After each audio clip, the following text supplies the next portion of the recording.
ভালো আছি। স্যার কেমন আছেন? আছে, ভালো আছে, ভালো আছে। হৃদয় কেমন আছো?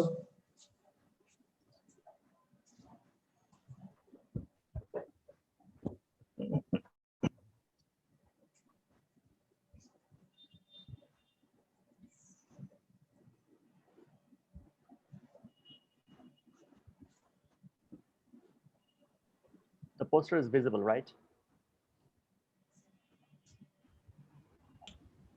Yeah. Nice one.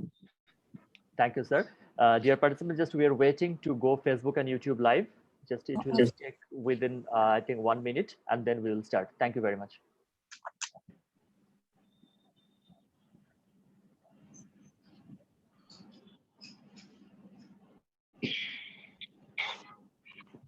Sir, we're live now.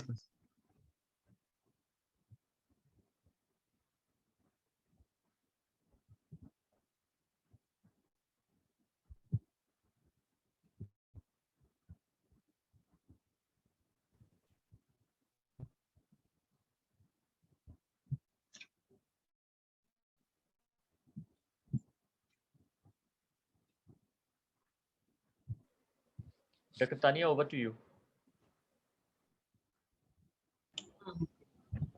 Should I start now? Yes, please. Dear ophthalmologists, good evening and assalamu alaikum. Welcome to the Young Ophthalmologists International Webinar Series organized by Bangladesh Young Ophthalmologists Society. I am Dr. Tania Rahman Chora, Assistant Professor, Isfahan Islamia Eye Institute and Hospital, member Bangladesh Young Ophthalmologists Society. I will moderating this session. Today at our first subspecialty webinar, How I Manage My Cataract Cases, we are thankful to have with us the delegates from American Academy of Ophthalmology YO, Pan American Association of Ophthalmology YO, Singapore Society of Ophthalmology YO, Young Ophthalmologist Society of India, Philippine Network of Young Ophthalmologists, and Young Ophthalmologist representative from Myanmar. Along with our speakers and panelists, we have with us Professor Mohammad Sharafuddin Ahmed, patron of Bangladesh Young Ophthalmologists Society as special guest, and Professor Abba Hussain, chief patron of Bangladesh Young Ophthalmologists Society as chief guest.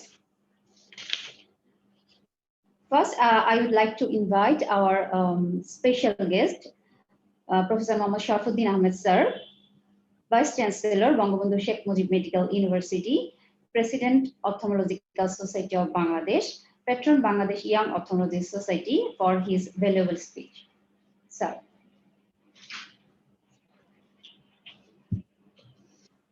I think.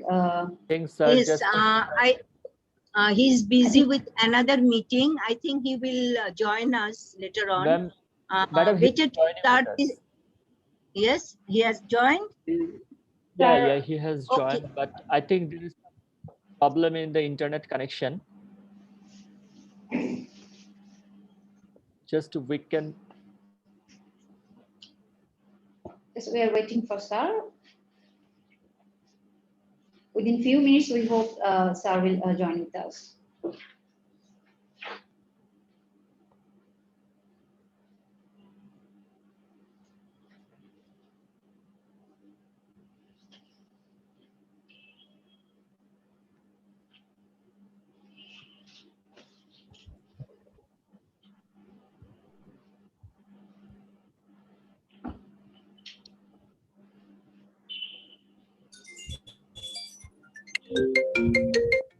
Asif, I got it, huh?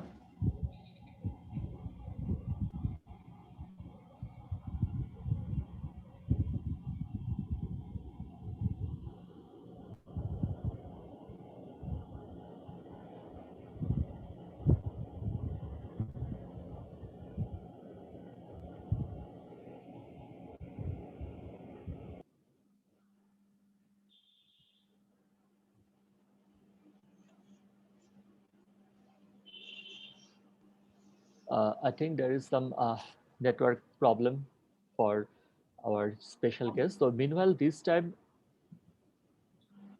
We hope that sir will join us later. Yeah, so now we hope sir I will would like join to with us. invite Dr. our. Chorab, Dr. Tania, please, I Yes. hope our Sharfuddin sir will join with us very soon. But first, let me talk about some things about the webinar. The Young Ophthalmologists International Subspecialty Webinar Series is the another global activities from the Bangladesh Young Ophthalmology Society. And I am very much grateful to the participants.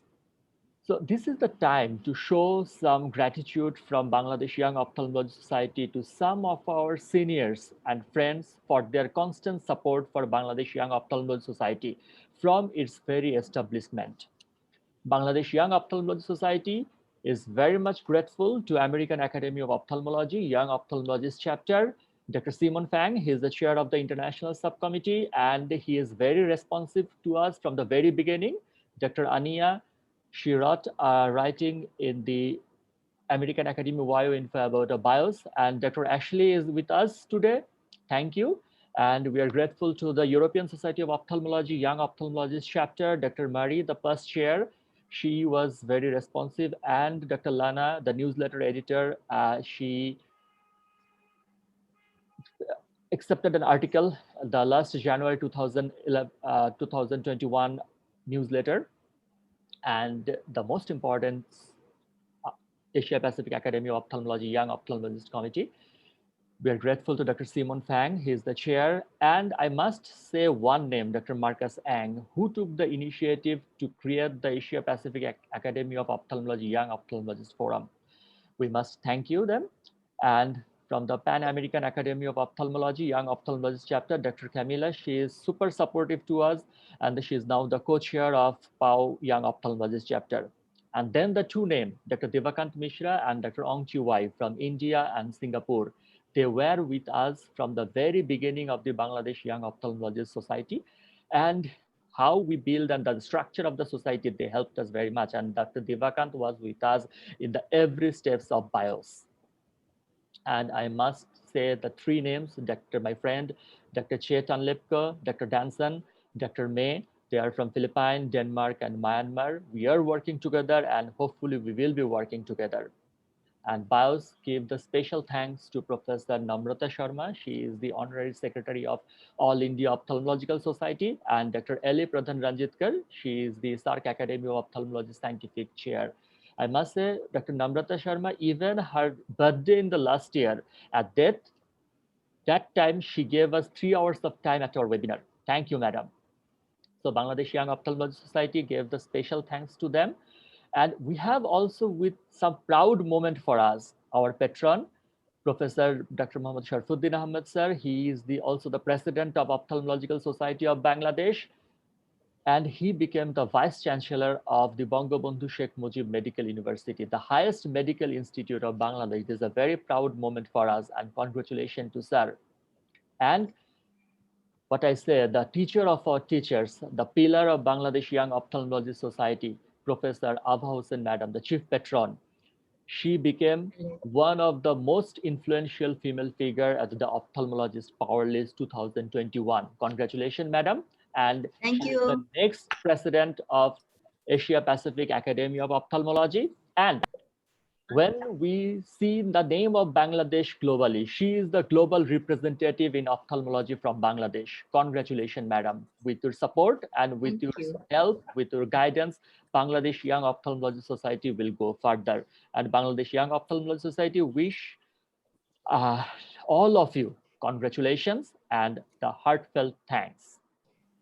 Thank you very much. I think Professor Sharfuddin Ahmed sir joined with us. Dr. Tania, please proceed.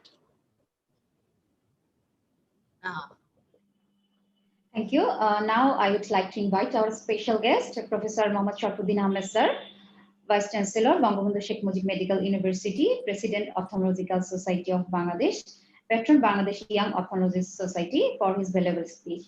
Sir, please. Okay, thank you very much. Good evening to you all. Bangladesh Young Ophthalmology Society, they have arranged a brilliant webinar, I think so, which will be very much beneficial to our young ophthalmologists of not only in Bangladesh, of all over the country and all over the globe. I think you are working hard for the betterment of the young ophthalmologists to be the better one, best one in future. You all know that the prevention of blindness is one of our activities which we are performing for long 35 years to 40 years. And even the 50 years after our liberation. And this year is our golden jubilee of our liberation. I hope these young ophthalmologists who didn't see the liberation, they should respect to our father of the nation, Bangabandhu Sheikh Mujibur Rahman, who has sacrificed his whole life for the betterment of the people of our country and also for the betterment of the liberation of our country. We respect to him, his daughter, our Prime Minister, Sheikh Hasina, who is working hard for the betterment of the healthcare of our country, and she has given the National Eye Care Plan to help the poor, distressed people of our country for the prevention of blindness. And National Eye Care is working from the root of the country to the top of the country. I hope that this webinar will be very much helpful. The cataract is the much more, 80% of the people are becoming blinding in our country. And this cataract can be removed, and irreversible blindness, reversible blindness is through cataract. And I hope you people who are the younger one, I welcome you all that in future you will replace our position and you will work hard and you will work for the prevention of blindness. I thank young Bangladeshi young ophthalmologists and all the participants of the globe who are helping and giving training to our young ophthalmologists through this type of scientific webinar. Thank you very much. I hope we will work together in future and we will see directly when the corona will be removed. Thank you very much. Khuda Hafiz.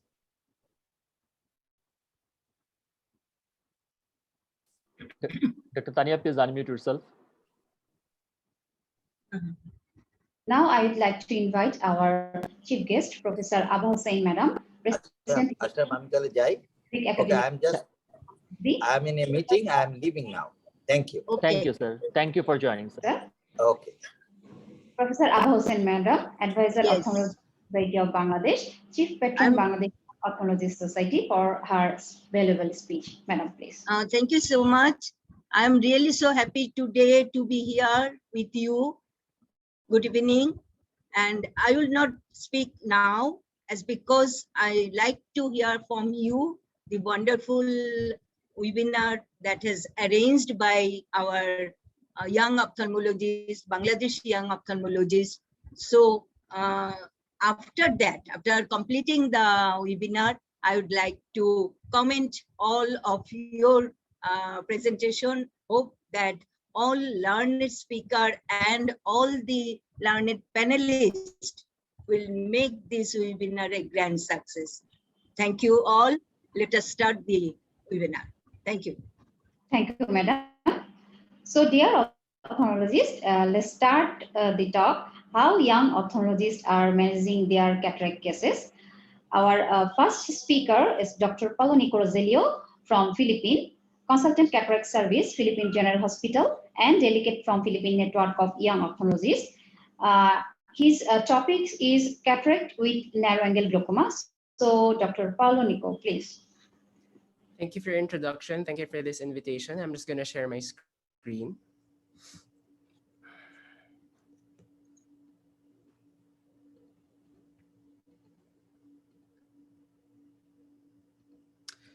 Good evening, everyone. Tonight, I will be discussing cataract surgery in a shallow chamber. I have no financial disclosures. My objective is to discuss preoperative, intraoperative, and postoperative considerations in performing phaco in shallow chambers, usually in those with PAC or PAC-G. The indications for cataract surgery in those with PAC and PAC-G are similar to the normal population, with the added instances of needing to remove a thick cataract if it contributes to pupillary block or angle closure. It also has the benefit of allowing view of the nerve for monitoring glaucoma. Now, this is a bit beyond the scope of this 8-minute discussion, but I'd like to briefly discuss an added layer of decision-making in those with PAC-G, which is the timing of surgery. Factors like IOP control, glaucoma severity, skill, and logistics determine whether cataract surgery will be done alone, staged with a glaucoma procedure, or combined with a glaucoma procedure. I'd like to emphasize that this is a very complex decision-making process that is worthy of its own session. But in general, if you have well-controlled IOPs with a significant cataract, phaco alone may be your best option. Agonist helicolisis can be added to this surgery as well. If you have moderate control of IOP with a significant cataract, you may consider a combined procedure depending on your skill and ability to follow up. But if you have advanced glaucoma with uncontrolled pressures, filtering surgery is your priority. If you're faced with these decisions, it's best to refer to a glaucoma specialist for management of these cataracts. Advise your patients that some residual visual problems may persist even after cataract surgery due to glaucoma, and that glaucoma surgery and or medications may still be needed in the future. Because of the shallow anterior chamber, surgery can be difficult, so appraise them on complications.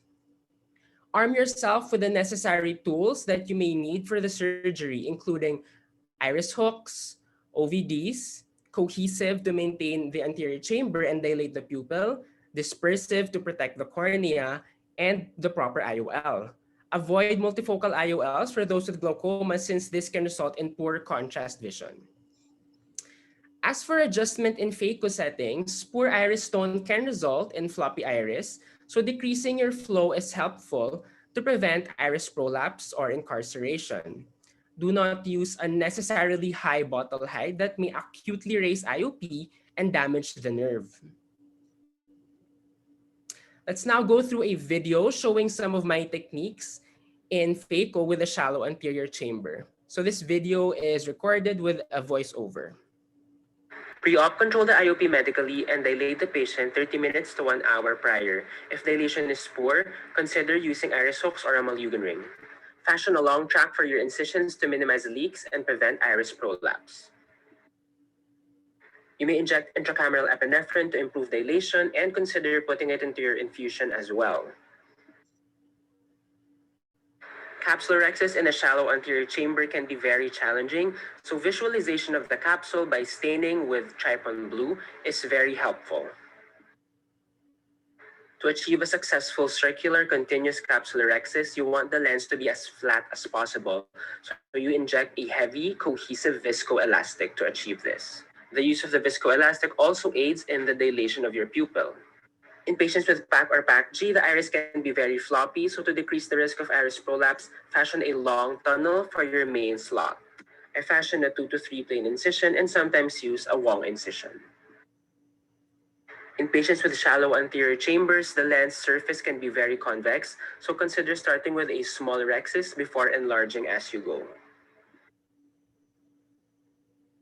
Again, capsulorhexis in a shallow anterior chamber can be very challenging. Don't hesitate to re-inject viscoelastic to avert that flap for you to be able to control it better. And the injection can also help increase the size of your pupil so that you can better visualize your flap and the edge of your rhexis. If you find that your rhexis is going errant, don't hesitate to regrasp for better control, or put your vector forces towards the center radially so that it doesn't go further into the equator.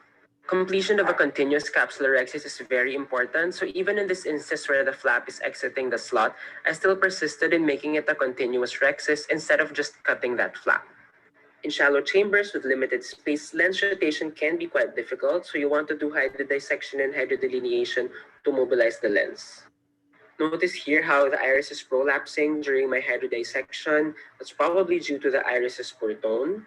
In hindsight, burping out some of the viscoelastic would have been helpful to decompress that eye prior to the hydrodissection and hydrodelineation. With shallow chambers, you want to minimize the phaco power you use so as not to damage the corneal endothelium. So in this instance, I'm using a quick chop technique wherein I impale my phaco tip in the nucleus proximal to the pupil, then I use the vacuum to hold on to that nucleus, then chop immediately. If you have a shallow anterior chamber or have a small pupil, I find that maximizing the use of the chopper is the ideal way to go, leaving my phaco tip at the center of the pupil and allowing my chopper to do most of the work in getting those chunks near the phaco tip. That's also better because it's quite risky to be moving or placing that phaco tip to the periphery, which you cannot see. With very little space, occasionally what I do with my chopper is that I tilt it to its side. So what I do, as you'll see here, is I bring the chopper to the opposite pole of my slot, insinuate it to the equator, then I chop. Once you've emulsified enough of the cataract, you will have enough space to be able to have enough range of motion to proceed with your phaco as usual. Irrigation and aspiration of your lens cortex also proceeds as usual. Prior to the insertion of your IOL, make sure not to overfill your chamber with OVTs so as not to aggravate iris prolapse. After lens insertion, just make sure to perform a thorough anterior chamber cleanup so as not to cause IOP spikes from any viscoelastics retained in the anterior chamber. Seal your slots and you're done. Post-operatively, continue your anti-glaucoma medications on top of your steroid and your antibiotics. If you have an IOP spike post-op, control as needed with a short course acetazolamide, if not contraindicated, or an added topical medication. Do an indirect ophthalmoscopy and examine the nerve and perform gonioscopy. You may taper the steroid and antibiotics as usual, but prolong steroid applications if the patient has a filter. So just to wrap everything up, remember that a shallow anterior chamber makes capsular excess challenging and limits your maneuverability. The poor iris tone can also result in floppy iris and a small pupil. If anticipated, you can prepare the necessary tools and use proper techniques for these situations and have a successful cataract operation in a shallow anterior chamber. Thank you so much for your attention and this opportunity. Good evening to everyone. Thank you, Dr. Paulo, for your nice presentation. And I would like to invite our panelist, Dr. Mohammad Mustaq Ahmed, Scientific Secretary, Ophthalmological Society of Bangladesh, Associate Professor at National Institute of Ophthalmology and Hospital, Bangladesh, for his comments about the presentation. Thank you, Tania. Thank you, Dr. Paulo Nico Rogelio, for a nice presentation. Good evening, everybody.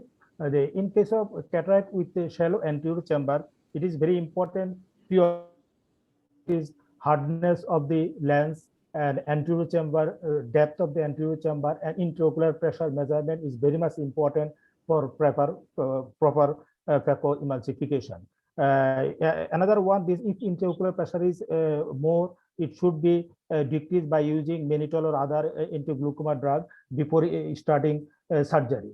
And one thing is important, if there is any history of acute angle closure attack, please evaluate their jonular status, because if there is many instability of the lens during operation.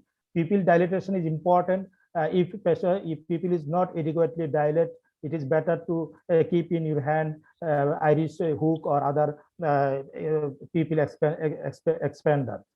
During surgery, that is two planar incision, and also long tunnel is important to prevent iris prolapse. Dispersive OVTs may helpful to prevent the corneal injury, because of anterior chamber is shallow, so corneal injury prevention is very important.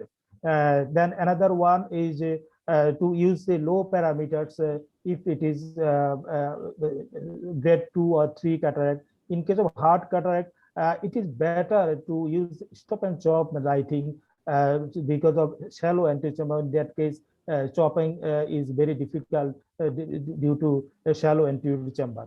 And at last, put a stitch in the wound may prevent postoperative iris prolapse. Another one is if there is peripheral anterior synechiae, some surgeons like to do goniosynecholysis.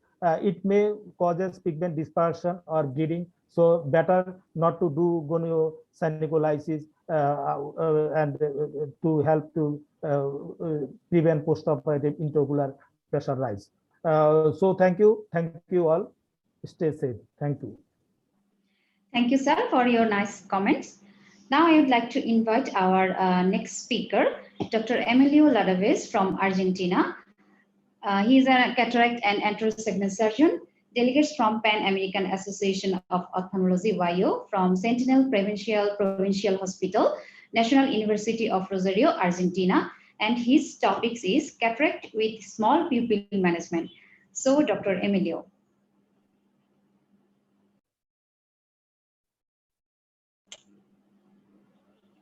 Dr. Emilio, you unmute yourself.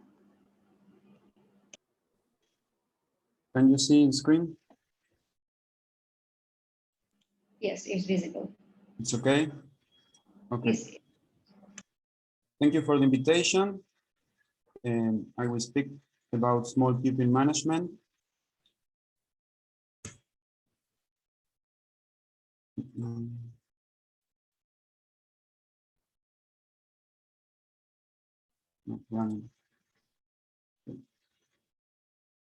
I think that the evaluation in the office is when we start with the patient with small pupil.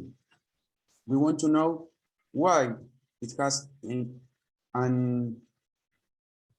small pupil, because it's not the same if it is about pseudoexfoliation, uveitis, glaucoma, diabetes, or pharmacological.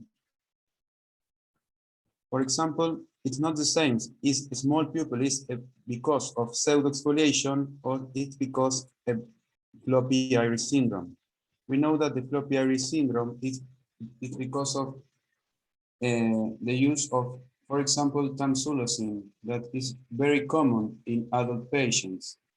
And the floppy iris syndrome, its characteristics of iris billowing, intraoperative miosis, and iris prolapse. So here, can you see the screen? Okay, because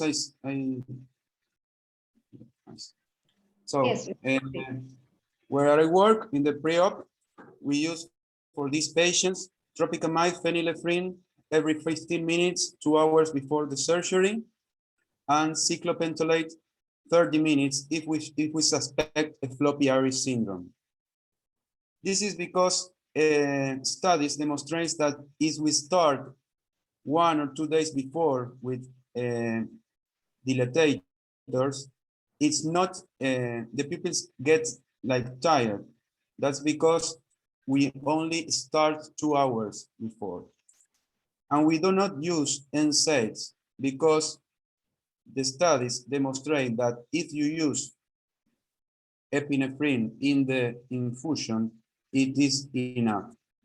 I said NSAIDs don't bring more benefits than preservative-free epinephrine in the infusion.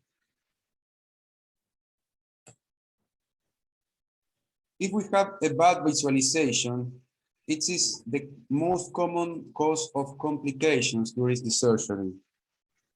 We will have problems with the rhexis. We can't see the anterior capsule. We can't see very well the posterior capsule.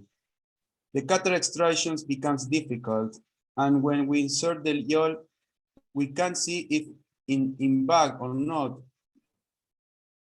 and we can cause damage to the iris tissue with the phaco. It is, for example, if we can't see well, the day we would control the patients the day after, we can find some pieces of nucleus, or we can find that we touched the iris during the surgery. So we have to take these patients very carefully. For example, the first, I start with viscomydriasis. I always serve trypan blue and cohesive viscoelastics. We use cohesive viscoelastic to pull the iris to outwards and expel the pupil. This can help to make a good capsulorhexis, but the effect could be short, for example, and could not be enough if we have a floppy iris syndrome. But with patients with pseudoexfoliation, it could be enough to complete the surgery. For example, these patients, it's evident the pseudoexfoliation, and we achieve a good dilatation with the viscomydriasis.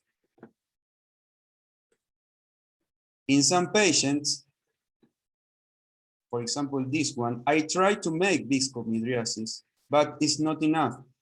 So another strategy we can use is to make stretching. I don't have a video of stretching, but it consists in pulling the iris 180 degrees with 2 hands.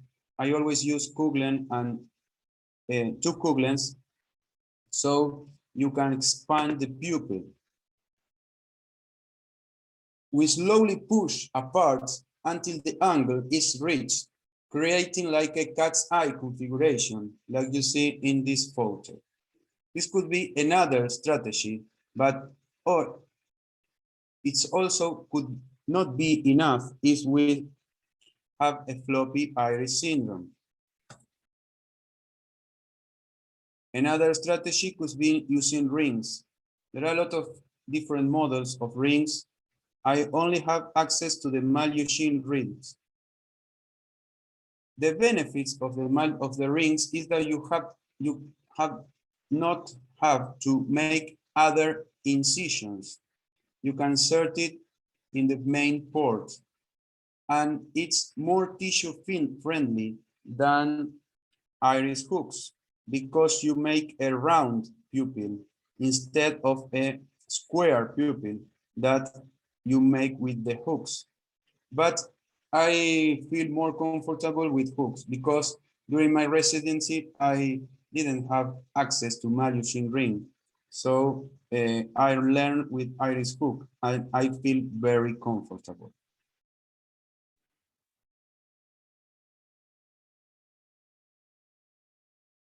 Another strategy are the iris hooks that you have. In general, we insert 4 iris hooks, and it's very useful for floppy iris syndrome. The key is that the blade is aimed towards the pupil margin. For the paracentesis, for example, for the incisions, the blade is parallel to the iris. If the paracentesis is too anterior, denting the iris can occur. So this will make very difficult to insert the instruments, like I'm showing in this picture.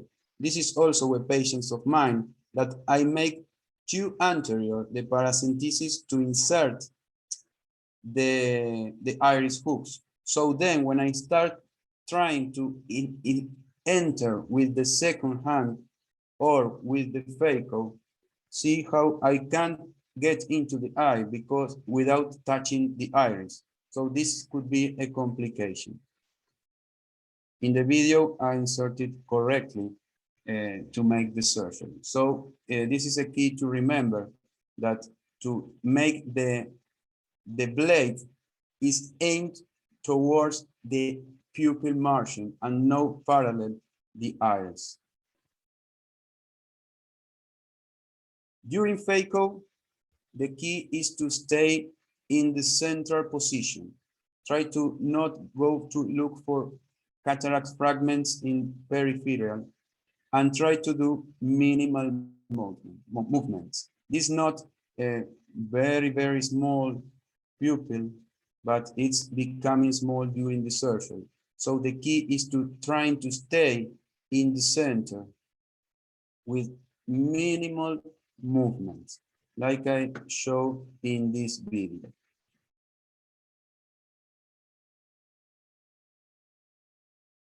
Okay, I will the other.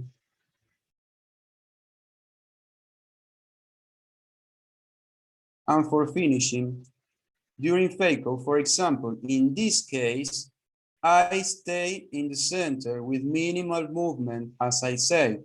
But here, for example, I made the mistake of, because when I start the surgery, I have a good dilatation and I make a very good rhexis, but this patient had floppy iris syndrome. So I'm going very slowly taking the pieces, but I think I make the mistake that not putting the iris hook from the beginning. Look at how the iris is start to glowing. See, the pupil is start to stretch, to become smaller, and I touch with the phaco. And once you touch with the phacos, the iris is coming and coming and coming, and it could become a nightmare. So in this case, I stop and use a mechanical device. In the post-op, we are going to find more intense inflammatory response because the surgery is more complicated. So it's a matter that we are going to have a closer follow-up and intensive and prolonged treatment. It's important to speak with the patient before the surgery, considering that the surgery could become a little more complicated to satisfy the patient's expectations. Thank you very much. I wait for your questions. Thank you, Dr. Emilio, for your nice presentation. Now I would like to invite the panelist, Dr. Mohammad Shaukat Kabir, Secretary General of Bangladesh Society of Cataract and Refractive Surgeon, Associate Professor of Bangabandhu Sheikh Mujib Medical University, Bangladesh, for your valuable comments, sir. Thank you, Tara. I'd like to thank Dr. Emilio for presenting every aspect of the small pupil cataract management. First of all, I'd like to say, always small pupil is challenging to all of us, because we can go through a lot of complications like iris shaping, iris bleeding, iris dialysis, journal dialysis, PCR, nuclear drop, difficulty in IOL implantation, and prolonged surgical time.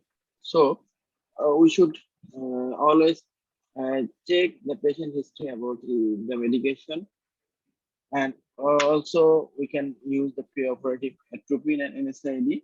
This also helps in maintaining the pupil, and we can use intracameral mydriasis like epinephrine, not in the infusion, and sometimes we can use also intracameral anesthetics. We should always use a combination OVD, like soft shell bridge technique of Dr. Ashinov, and sometimes we need iris hooks or iris expander or pupil expansion rings. First of all, I also like to go from the incision. Incision should be always anterior, little bit longer and low, and also there should be calibrated side port incision. I'd like to also add some tips. Pupil stretching is not always effective in the elastic pupil like IFS, and we should also consider every small pupil is an IFS case. So in elastic pupil, we should not, pupil stretching is sometimes not effective. We should use iris hook or expander like Mulligan ring, iris hook, BX ring. And also you should consider about the pupillary membrane, and for this pupil stretching is helpful, and you should remove the posterior synechia before starting the phaco or capsulorhexis, and remove all the pupillary membranes. And I also like to add something that we should use low parameter, because every time, and Dr. Emilio also says, they always keep the faculty in the center of the pupil, otherwise you can shaping the iris or injure the iris. So I think this is my tips, and I also again thank you, Dr. Emilio, for nice presentation. Thank you. Thank you, sir, for your nice comment. Now, I would like to invite our next speaker, Dr. Maziba Rahman Chaudhary from Bangladesh, consultant ophthalmologist at Bangladesh Eye Hospital and Institute, scientific secretary of Bangladesh Society of Cataract and Refractive Surgeon, and Bangladesh Young Ophthalmologist Society. Her topics is managing the hard cataract. So, Dr. Maziba. Thank you so much. Is my slide visible? Okay. Yeah. A very good evening to you all. Today I will be talking about how I manage my hard cataract cases. So let's get straight to the point. Over here we can see a video. The rexis was a bit small, then the chopping is getting harder and harder, so the whole nucleus couldn't be chopped. And later, in the end, what happened is, as our heart sinks, we can see the nucleus is sinking. But this is the situation we don't want. So there are some techniques that I follow to prevent this kind of situation. I'm just going to go into those. The first and foremost starts with planning the surgery. Even it starts with patient counseling. There is no harm in telling the patient that since the cataract is harder, the visual recovery time can be longer. If they understand this, then they won't be frustrated in the first day of the surgery. And the next most important is the preoperative assessment of the hard cataract, because some things we need to keep in mind, that what is the endothelial cell count of the cornea, how much is the pupil dilated, is there any phacodonesis present, and if the fundus is not visible, then we should always do a B scan. Once this is done, we go into the surgery. The first thing is what anesthesia to use. Right now, I'm using topical in most of the cases, but this doesn't mean that when the situation arises, I can see that no, this patient, it's better to give a block. It's always better to give a peribulbar block. And for the young skilled surgeons out there who are going to start your hard cataract, I'll give one suggestion, that the first few cases, please do with block, then move on to the topical cases. Then what we do is protection of the endothelial is very important. So what I do is use the soft shell technique, that dispersive agent at first, then the cohesive agent, then the dispersive agent is pushed up and it protects the cornea. And one more thing we have to remember, that I inject OVD frequently during the surgery so as to protect the endothelium. Next important part is the rexis. Over here, I always stain my capsule. Why? It gives me better visibility. And then comes the size. The size of the rexis has to be adequate. I make it around 5. Why? Why do we have to make it bigger? Because it helps the nuclear maneuver to be much easier and prevents any stress on the zonules. So it's always better to have a bigger rexis than to have a small one in case of hard cataract. Now let's come to hydrodissection. I'll just say, do not, what I do is I keep in mind not to inject too much fluid, because I don't want to make the bulky nucleus add more pressure to it, and it rotates pretty easily, the hard cataracts usually. Once this is done, we will go into the most difficult part, that is the nuclear management. Before I start, things I do is usually if it's there, I take a new tip, and the tip exposure, I make it a little more than the normal cases, which helps my sculpting and chopping better. And parameter is of utmost important. I'm going to talk about the parameter in each nuclear management portion. So for the sculpting, here I have kept the power 200, and what I do is, at first the width I make it 2 phaco tip width. Why? So that the sleeve can go in and I can make my depth adequate. For the depth, what I do is I make the depth at least more than half the lens thickness so that I have adequate depth. Only when the width and the depth is correct, I can have a good chop and crack. So let's go to the chop. I usually follow, this is my preferred technique, that is the modified stop and chop. Once I get a good hold, I do a multi-layered chopping. I will be talking about that. And I make sure that there is complete separation before I go into emulsification. And then the question comes that how many pieces should I make? That absolutely depends on, usually I try to make it as small pieces as possible because it helps in emulsification. Now, the chopping technique that I was talking about, that is, this was described very beautifully by Vasavadasaran et al. That is the multi-level chop technique. So what happens is, after a hold, the chopper, it's taken at different depth level so that the chopping and the separation is done smoothly without any harm or any zonal lysis. So this is a very safe technique and it works very well. Once that is done, we go for the quadrant removal. Few things, as I have already said one before, that it's easier if I make many small pieces. It helps in the emulsification. But the one important thing, what happens is, since it's a hard piece, we tend to take it up towards the cornea when we want to emulsify it. But this we actively should not do. What we do is we need to do the emulsification at the level of the back, because once we take it towards the cornea, this is where the corneal damage occurs. And also when we start with the quadrant, it's better to give OVD than start with the quadrant removal. And the last piece removal, another very important step. The bag is empty, the parameter is high. This is where most of the PCT might occur. So before the last piece removal, two things. Number one, injector OVD again, and the parameters. Yeah, as you can see here, I have reduced all my parameters so that I can safely remove the last piece. And that's about it for my management of hard cataract. So what I do is, when I see a hard cataract, number one, I keep a cool head. Then during the surgery, adequate use of OVD, proper parameter, and for the nuclear management, deep, wide trench, complete separation of the pieces and multiple smaller pieces. These helps to help my, I can manage my hard cataract safely. Thank you all. Thank you, Dr. Maziba, for your excellent presentation. Now I'd like to invite our panelist, Dr. Ricardo Nozzi, Pan-American Association of Ophthalmology YO delegates from Brazil.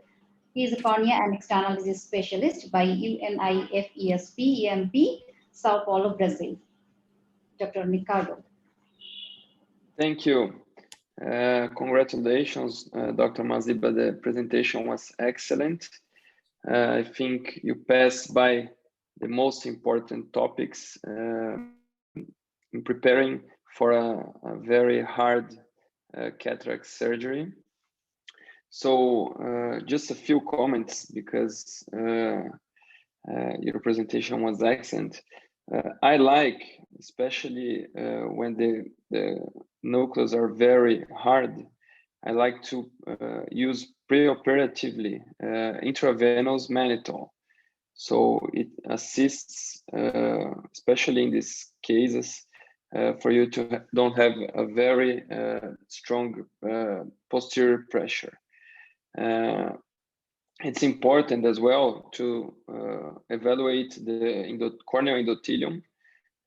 Sometimes if the endothelial cell count is very low, we can proceed to extra capsular as well cataract surgery. Here in Brazil, we try to teach our residents first to do the extra capsular vasectomy, so, and then they can go further on phaco. Another important thing, usually these hard cataracts are associated with another issues like zonular weakness or also pseudoexfoliation syndrome. So we must be prepared for everything. we usually go to Amazon to have to do some surgeries in a very poor people there, and we usually face this kind of difficult moments where we have very dense cataracts with some other diseases like pseudosfoliation syndrome. So you also must be prepared for everything. You need to have extra capsular equipment as well.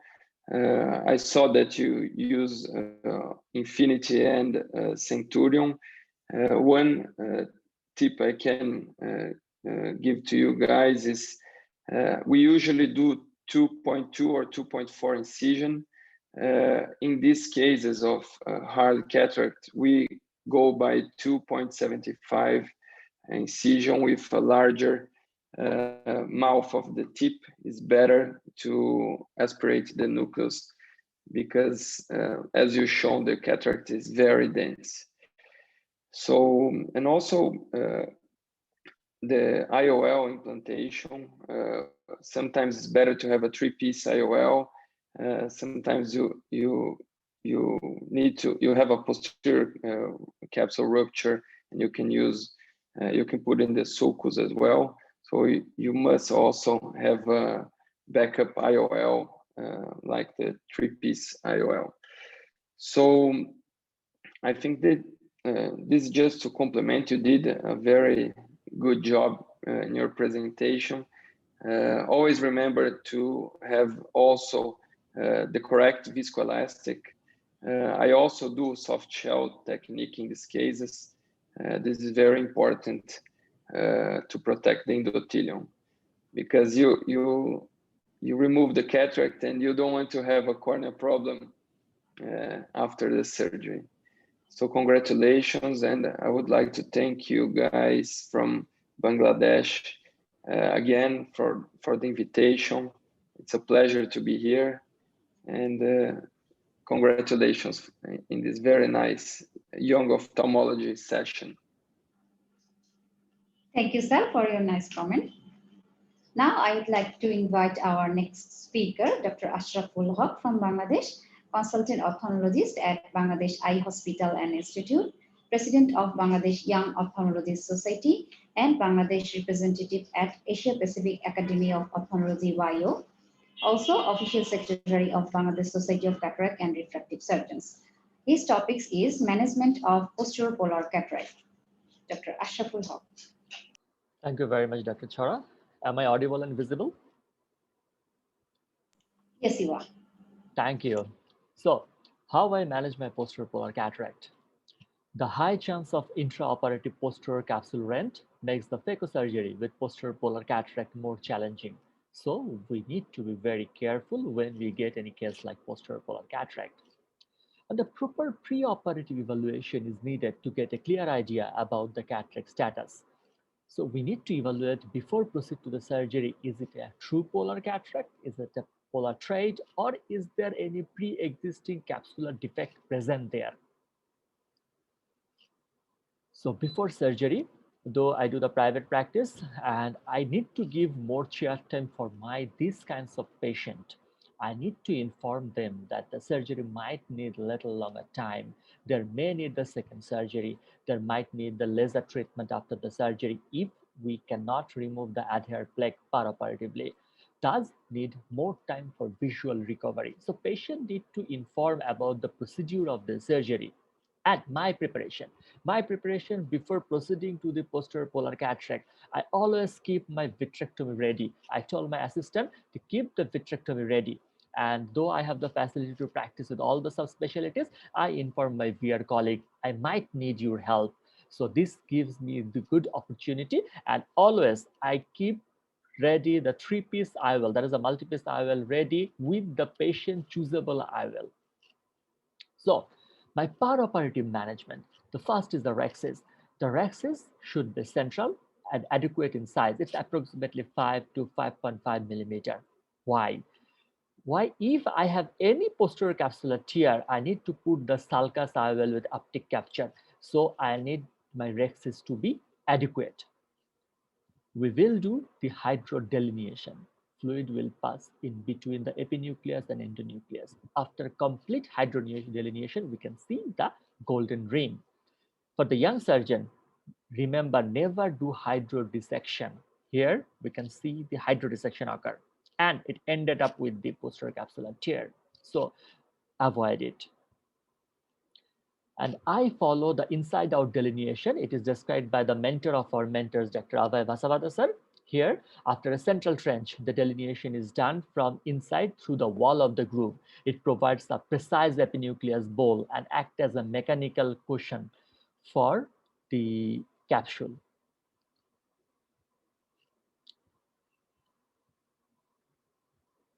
If complete delineation does not occur, never try to do any rotation. This is my tips for the young surgeon. If you do it, you ended up with the PC rent. But when you are confident that yes, the delineation is perfect and I can see the complete golden ring, we can do the rotation.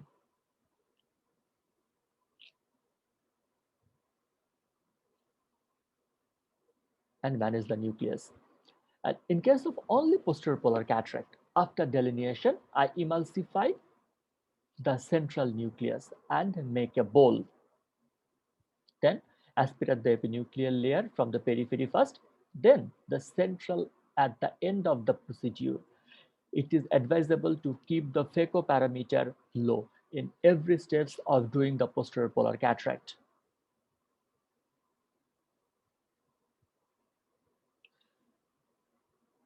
My another technique is, after making the bowl, gentle delineation again and viscoprolapse of the epinucleus to bring it to center. Then aspirate the remaining parts as I described before.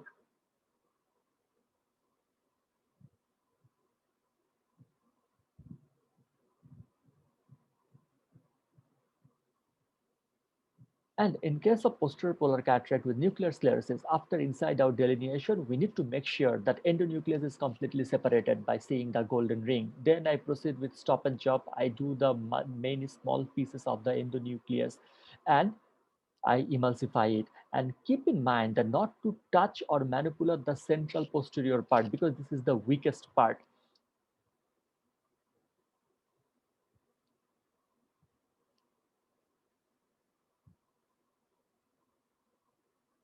And it is very important to keep the anterior chamber filled with visco because if there is any chamber fluctuation, it can also lead to the posterior capsular tear.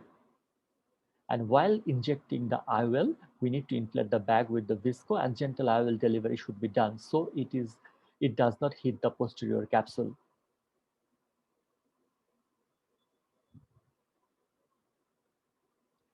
And also, the advanced technology like femtosecond laser has reported to reduce the PCR rate in posterior polar cataract surgery. And pre and intraoperative anterior segment OCT shows the polar cataract and posterior capsule status, which gives the surgeon to proceed the surgery more confidently. At the end, we need to remember that few cases of the true posterior polar cataract has the capsular adhere which will occur the posterior capsular tear. So we need to keep in mind that we need to do the vitrectomy. So, but doing the polar cataract safe, we need to do the thorough examination and proper preoperative counseling. We need to keep our vitrectomy prop ready and must keep in mind that we will do the hydrodelineation, not the dissection. And we have to prevent the posterior anterior chamber collapse and keep your ego aside.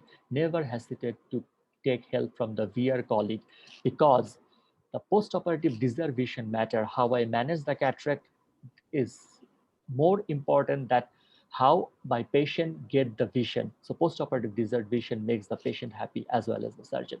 Thank you. Thank you, Dr. Ashraful, for your very nice presentation. Now I would like to our panelist, Dr. Ashley Barnisul, American Academy of Ophthalmology Young Ophthalmologist Delegate. She is the current Global Ophthalmology Fellow at the Moran Eye Center at Salt Lake City, cornea and refractive surgery specialist at Shelley Eye Center at the University of California, San Diego. Dr. Ashley.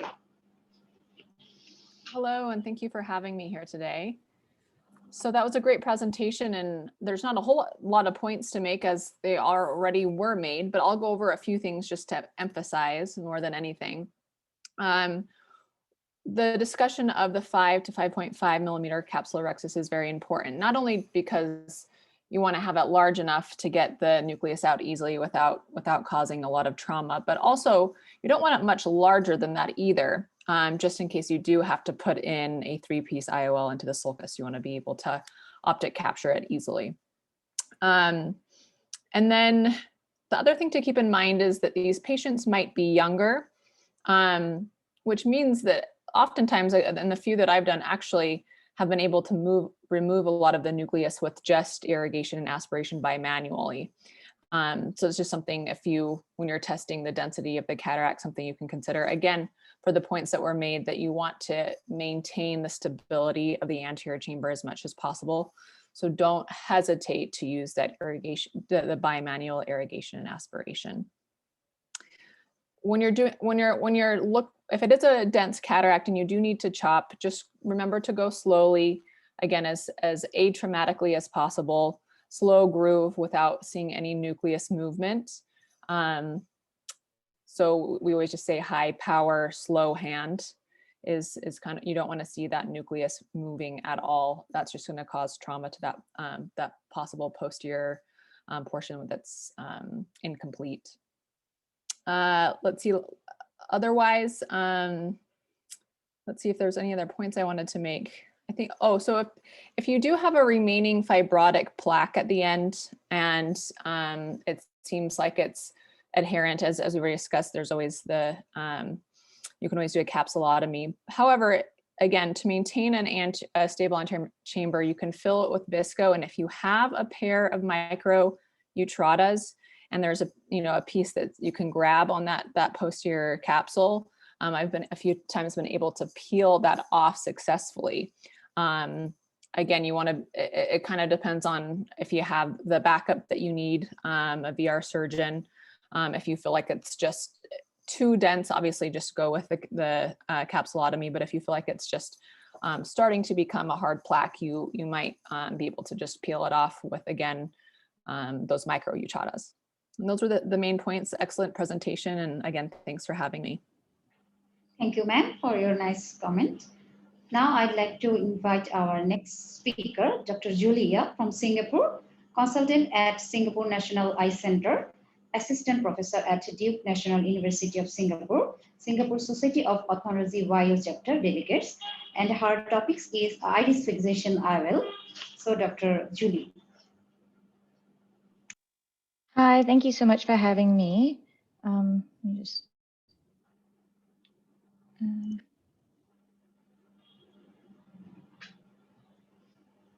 All right, can you?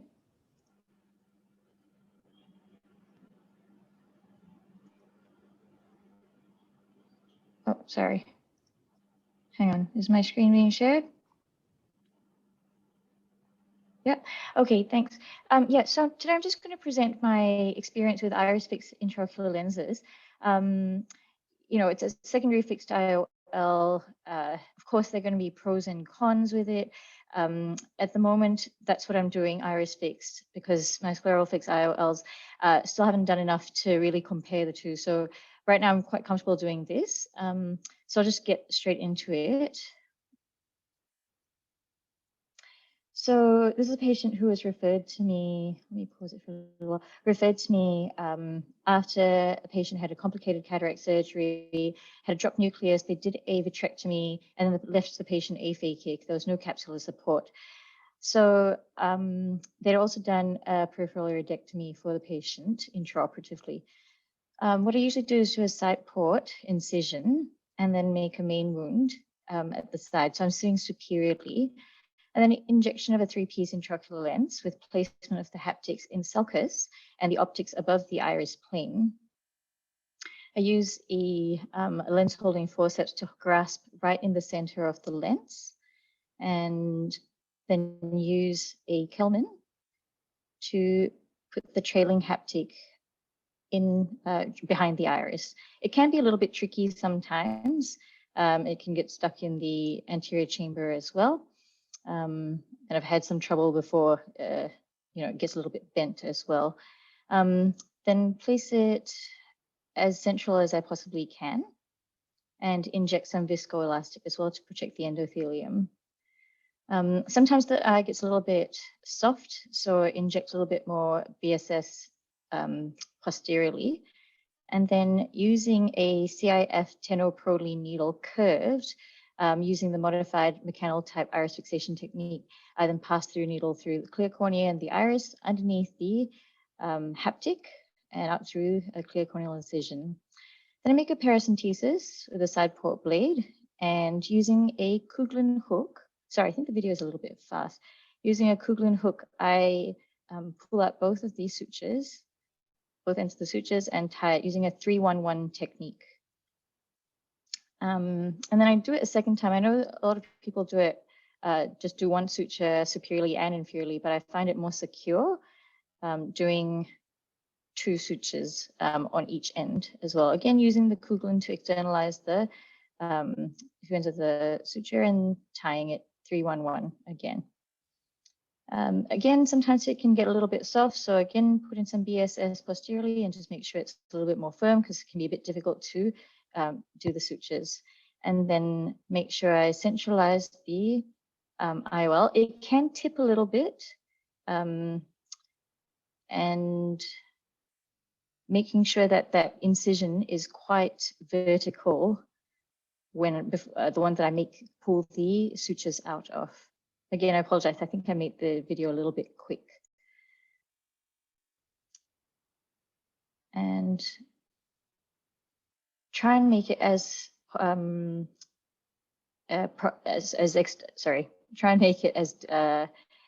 peripheral as possible, so that there's less ovalization of the pupil. Okay, and then you cut it flat against the cornea and it'll just fall back.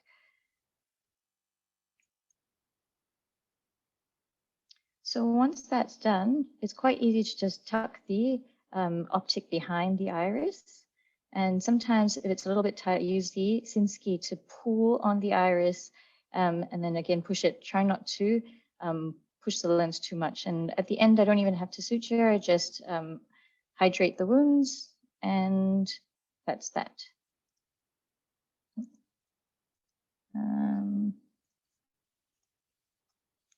Okay, so there's some pros and cons. There's no externalized suture, so there's decreased risk of endophthalmitis compared to a scleral fixed intraocular lens.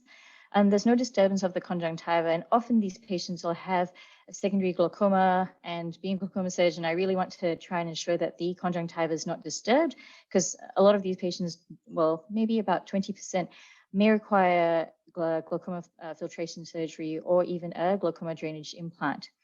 There's minimal induced astigmatism and there's improved suture longevity compared with scleral fixation, at least in my experience. Again, I'm still on a learning curve with the scleral fixed intraocular lenses.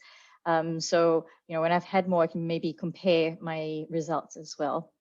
And then with the cons, it requires quite good iris tissue for lens support. So I find when I have really bad iris tissue, it's very floppy, or if they've had a lot of, if they're very deep crypts, very thin, they've had multiple PIs, then I would avoid doing an iris fixed intraocular lens. Ovalization does occur, but it can be reduced with very peripheral suturing of the haptics. And there is some iris chafing that occurs as well. Again, I feel that this is reduced when you place more peripheral sutures as well. And then, of course, there can be loss of the intraocular lens into the posterior segment, which is why it's always handy to have a VR surgeon around, which we do at our center. So far, I've been pretty lucky. I haven't dropped anything yet. But it also happens when the pupil is not very well constricted. And this can happen again when patients have had previous acute angle attacks. They've had very tonic irises, or tonic pupils. So again, it's about patient selection, I find. So sorry, I think it was a very short presentation, and just want to thank you for that. Thank you, Dr. Julie, for your nice video presentation. Now I'd like to invite the panelist, Dr. Haruna Rashid sir, refractive surgeon and consultant ophthalmologist at Dhaka Care Hospital, head of ophthalmology, Shahid Sarwati Medical College and Hospital from Bangladesh. So. Thank you, Dr. Julie, for your excellent presentation in a challenging situation, and your presentation, I hope, charmed all of us. Of course, aphakia is a curse, and we never expect these things, but particularly in the situation of the capsular deficiency or zonular deficiency, or IOL bag dislocations, we don't have any choices. Well, scleral fixation lenses, SFIOLs are excellent choice, but there are situations where there's the chances of retinal tears, retinal detachment, choroidal hemorrhages. Of course, these days, people are using the posterior chamber, that means the retroiridal or retropupillary iris claw lenses. It's difficult, but with techniques, with learning curves, it has got, but people are experiencing good outcome with those lenses. But of course, the video which you have shown, that's an excellent video. You have used this modified Macallan's suturing techniques with the Sipser snort. That's a great technique. And the most important thing is not the mid-peripheral iris placement of the bite. And as you already suggested that to put the suture as periphery as possible, but mid-periphery is the ideal, but it's the length of the bite is which is important. It should be less than 2 or 1.5 millimeter bite, and should avoid the bunching of the iris by using the micro grasper. And you really need to avoid the ovalizations of the people, you know. So there are situations, during the tying of the knot, it should be loose. Then when you are sure that there's no bunching of the iris, then you tie the knot, then you lock the knot.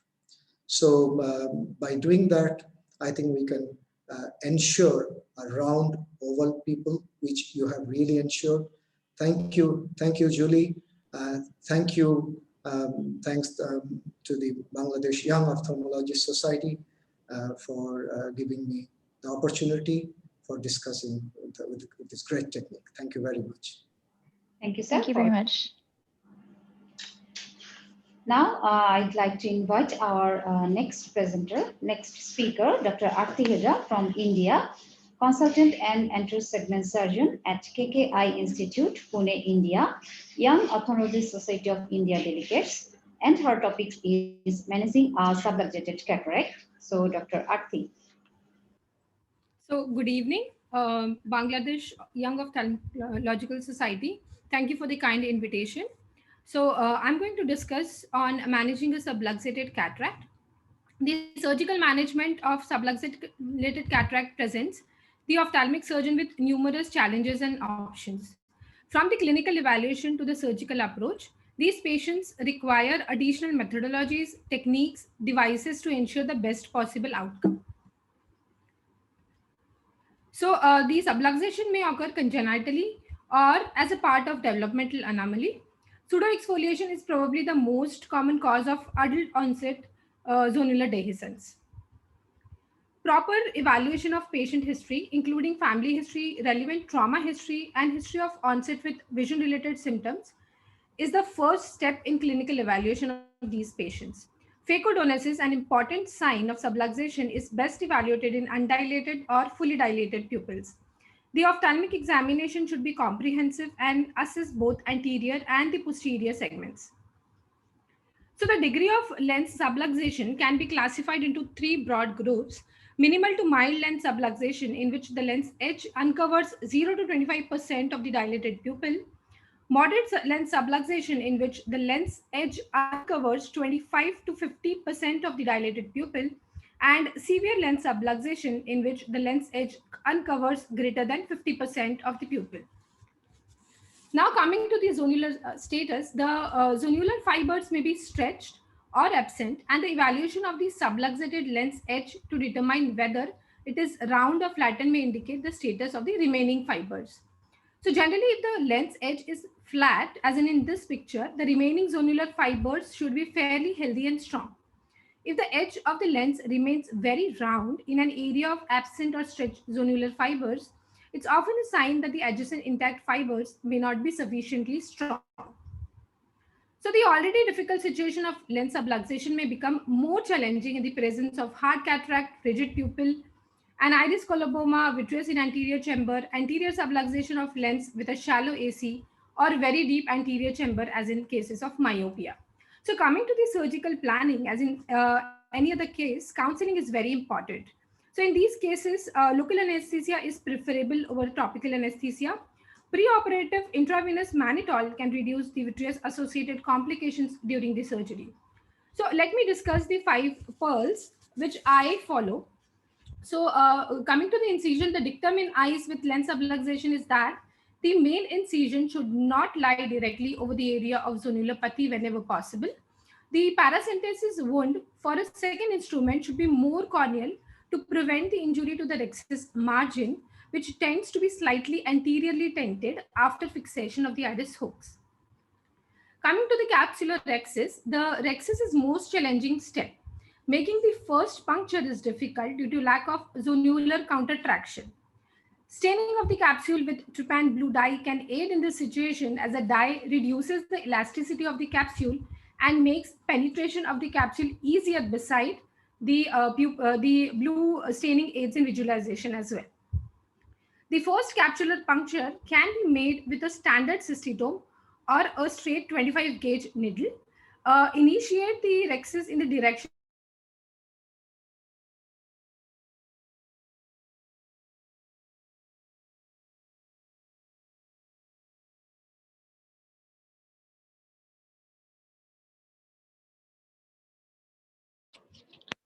Dr. Arti, we cannot hear you.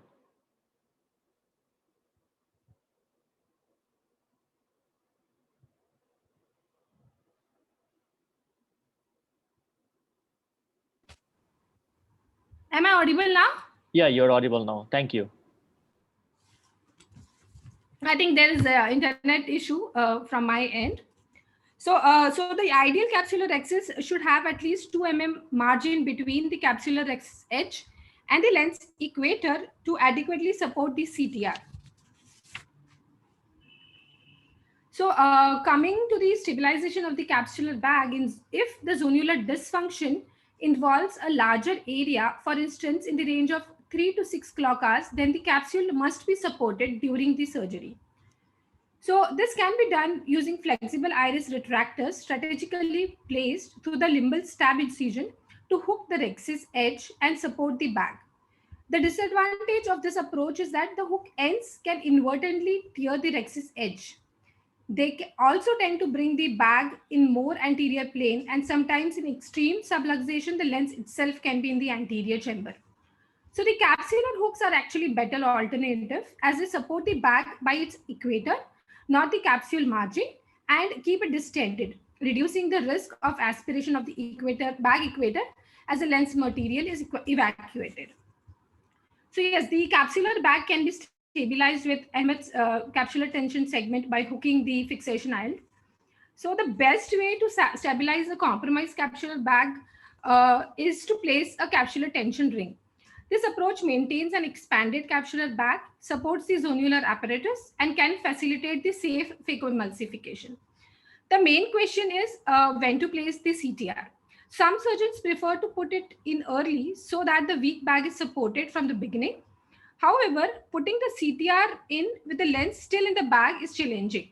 Sometimes the obstructed progress of the CTR through the bag may lead to more damage to the zonular fibers, and a larger area of zonular weakness may result. Additionally, cleaning of the cortex from the equator can be hampered by the CTR. So most surgeons will ideally prefer this rule. Place the CTR as late as you can, but as soon as you must. So this is one rule of thumb which must be followed by most of us. I won't go in details of that, which was described by Hoffman and et al. So coming to the phacoemulsification, which is the next important phase of the surgery, zonulopathy makes the situation more difficult as mobilization of the nucleus in the bag is nearly impossible due to lack of counter traction. So the risk of damaging the bag can be actually reduced with meticulous and repeated hydrodissection and viscodissection. Replenishing the dispersive OVD volume in the capsular fornix throughout the case maintains bag anatomy and it aids in the surgery. So slow motion phacoemulsification with parameters is mandatory. With low parameters is mandatory. So harder cataracts are more difficult to crack. If chopping may be successfully initiated, removal of the first pie segment creates more space in the bag, thereby reducing zonular stress during the subsequent chopping. While removing the cortex, tangential stripping should always be performed towards the area of missing or weak zonular fibers to limit the stress of the adjacent fibers. Coming to the long-term fixation, available tools are CTR, Sionis ring, and Hammett segments. The process of selecting which tool to use is ruled by a degree of zonular damage and its chance of progression. So in case of small area of dialysis, a standard CTR will just suffice. If the damage is larger than 4 clock hours with a grossly decentered bag, a standard CTR may be augmented with capsular tension segment. So the suture material which we are using should also be permanent types. So polypropylene 90 should have a longer survival time as per few of the studies. So the IOL selection actually will depend on how successfully the surgery is completed. If everything goes as planned, no rexis damage, no PCR, the bag is fixated centrally with CTR, then in the bag, implantation of 1 or 3 piece foldable IOL can be performed. In case of absolutely centrally fixated bag, a multifocal or a toric IOL may be considered. In eyes with pseudoexfoliation, the IOL may be implanted in the sulcus with optic capture in the anterior capsular rexis. If the damage to the rexis or the posterior capsular rent has occurred, the use of CTR should be avoided. These are actually extreme situations, and the IOL selection may be modified as scleral or iris fixated or glued IOL. A word on femtosecond laser. So it does not depend on counter resistance from zonular support and is able to cut a circular anterior capsule opening despite subluxation of the lens as long as the lens is not tilted excessively after docking with the patient interface. So a further benefit of femtosecond laser assisted cataract surgery is that it creates the gas bubbles in and around the nucleus during nuclear femtosecond fragmentation, leading to pneumodissection, which facilitate the gentle nuclear rotation with little or no hydrodissection. So actually not every subluxated crystalline lens itself is fit for the surgery. So some lenses are too grossly subluxated, some may have poorly dilating pupil, and some may have mobile crystalline lenses. So these are actually the contraindications. So coming to my last slide, so the relative degree of zonulopathy may not be readily apparent at the beginning of the case. So thus the surgeons who choose to tackle these cases should be prepared for greater damage than is readily apparent at the outset of the procedure. And the operating surgeon is actually the ultimate judge, but he or she should be flexible enough and be prepared to handle a greater degree of difficulty than anticipated during the preoperative assessment. So a quick video.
thank you. Thank you, Dr. Ati, for your very nice presentation. Now I would like to invite the panelist, Dr. Wong Chiu-Wei, Consultant Vitreoretinal Surgeon at Singapore National Eye Center, Assistant Professor at Duke National University of Singapore, and Chair of Singapore Society of Ophthalmology, YO chapter, for his comments. Hello, hi. Congratulations, Dr. Ati, for a very, very comprehensive presentation. I think you cover almost everything and also a very impressive video. Maybe I'd just like to emphasize a few points. First of all would be the pre-op evaluation. I think that is probably the most important part, where you need to decide what is the potential for capsular preservation and whether you're going to approach it primarily from an anterior approach or posterior approach. So you have already mentioned all the various conditions that would predispose to possible zonulalysis. Maybe just another few ones that I pay particular attention to. Since I'm a VR surgeon, I tend to be a lower threshold to perform a UBM for patients, highly myopic patients, especially if they've had a previous vitrectomy. And also even for patients who have had multiple intravitreal injections before. Some of these could really catch you out if you don't do a UBM beforehand.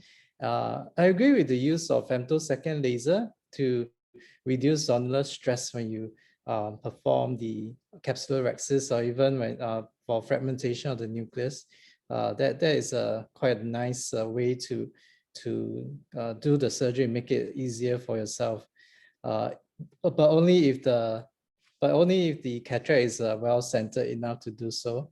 The other thing is that I again agree to that you should put a CTR as late as possible, because you really don't want a CTR when you have a PC rent or you have a anterior capsular rent as well, because it's almost impossible to remove the CTR if you do need to go to the back of the eye to perform vitrectomy.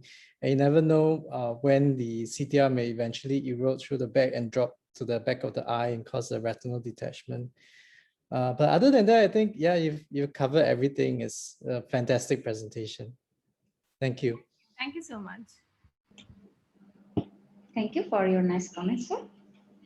Now I would like to our last speaker, Dr. Mei Jun Ong Win from Myanmar, consultant ophthalmologist at Yangon Eye Hospital, Myanmar, representative of Young Ophthalmologists in Myanmar and Asia Pacific Academy of Ophthalmology. And she will talk on pulse of IOL fixations. Dr. Mei. Can you see my screen? Yes, you are visible. Yes. Hi everyone, I'm Mei from Yangon Eye Hospital, Myanmar. Thanks Extra Food for inviting me.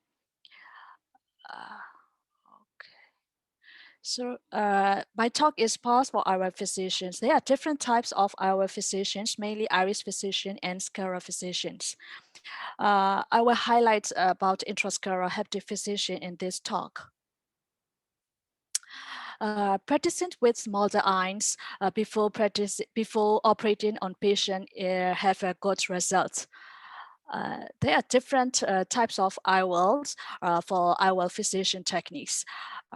Then CT Lucia Zyc 602 with PVTF haptics is the best choice.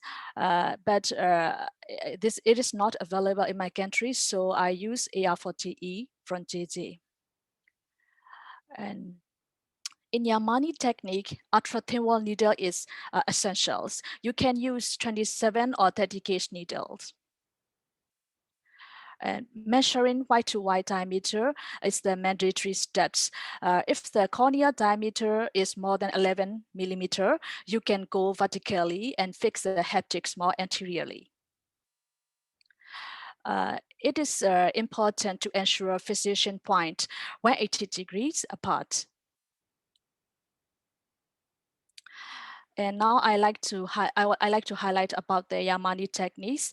In Yamani techniques, the needle entry should be marked with approximately 20 degree above angulation and 5 degree above the iris. You can see the angulation of the needle in these videos.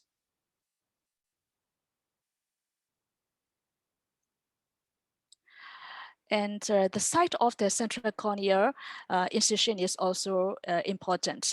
It should be farther left of the temporal approach in Yamani technique. And AC maintainer is also important. I personally prefer Truga AC maintainer and always maintain the infusion in the eye. Now I like to mention about the sclerotomy. The sclerotomy should be made with 23 gauge needle, 1.5 millimeter away from the limbus, and a bit vertically toward the mid-vitreous cavity, and then goes horizontally under the iris in order to avoid the damage to the iris base.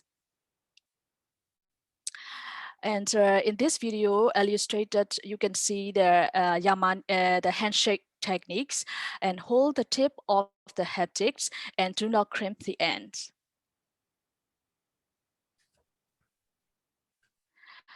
And I personally prefer engaging the leading haptic while still in the injectors.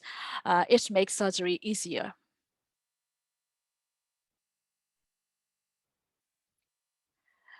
And I like to highlight about the making the intrascleral tunnel.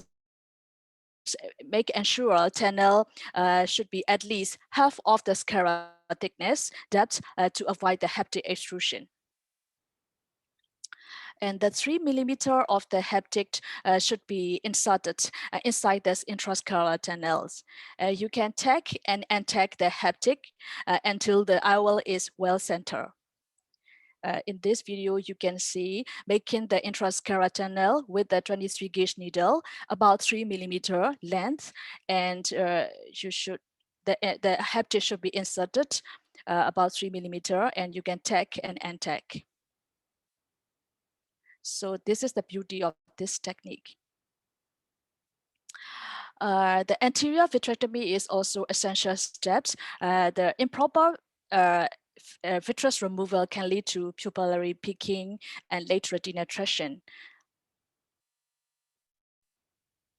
And peripheral iridotomy should be made, especially in iris-fixated IOL, to avoid pupillary block and optic capture.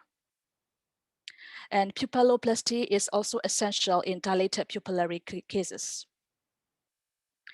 In this picture, you can see the important steps for the intrascleral haptic fixation that I already mentioned previously. And finally, I like to highlight about the suturing all the wands properly, including the side port wand if necessary to avoid the hypotony. Thanks everyone. All my credits go to Prof. Chisompek and Prof. Alma Aga-Wells. And thanks everyone. Stay safe.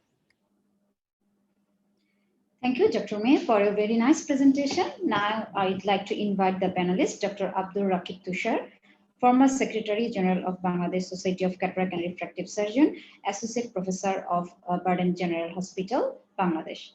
Sir. Thank you, Dr. Tania. Thank you, Dr. Mejun, for your excellent presentation and your thoughts about the alternate fixing IOLs. With today's advanced technologies and methods, large refractive errors are no longer acceptable for all cataract surgeons. But however, achieving centration still can be challenging with alternative fixing IOLs. And the second thought is that we don't know exactly where the position of the lens will end up. So exactly, we don't know the ultimate postoperative refractive outcome. But light adjustable IOLs has potential for these cases. I have 3 questions to Dr. Mejun. Yes. My first question to you, what is the best procedure in your experience for fixing IOLs in absence of capsular support? In the absence of capsular support, especially for the vitrectomized eye, I prefer intrascleral haptic fixation, especially for glue IOL or intrascleral haptic fixation that Prochi or teach us like this hard techniques, just make the intrascleral tunnels and without glue or without suture. But glue IOL is also best choice. So I prefer intrascleral haptic fixation, not Yamani. Yamani, there I think it's a bit difficult to expect the the IOL position. Sometimes there are a lot astigmatism compared to the glue IOL and the broadsheet techniques. I understand that you have an experience with Dr. Omar Agarwal. Yes. Yeah. So what's your recommendation regarding the mastering the techniques for a young ophthalmologist in that scenario? Mastering the techniques, actually you first, as I told before, you need to, practice with the model eyes before practicing on the patients. And then also you can read the books, like written by the mentors around the world. And then I think you should call your senior beside you, to see your surgery. And another important thing is you should record your videos and then watch the videos with your seniors and and ask them the question. Another thing is as I told before, the IOL centration. IOL centration is very important. And another thing is anterior vitrectomy, proper anterior vitrectomy. In every steps, like in the side of the wand, sideboard wand, Broad Amar Agarwal teach us to do the anterior vitrectomy properly on that side to avoid retinal tractions in order to avoid retinal detachments, which is very important. Yeah. Last question to you. We all know you have a fellowship in ocular inflammation. Yes. So that what are the factors you consider and keep in mind before performing a scleral fixation IOL in an eye with previous ocular inflammations? Previous ocular inflammations, scleral fixations, I think it's okay, and no, actually not too much contraindication compared to the iris fixation. You must avoid iris fixation in ocular inflammation cases. But if the patients need to do the glaucoma surgery, Yamani is, you should choose Yamani compared to the glue IOL. Yeah. Okay, thank you, Dr. Mejun, for your nice presentation and nice explanation. And just last thoughts for me is that everybody who are performing the cataract surgery should have some knowledge of fixing the IOLs in a special case when there is capsular support is not there. But still is an expertise job. And if one who has no experience of that sorts of surgery, he or she should not try the first time in a private case or in a premium case. It's better to refer that case to an experienced surgeon who have that past knowledge of this type of techniques. Thank you, Dr. Ashab, and all the panelists and speakers for having me, and thanks to all.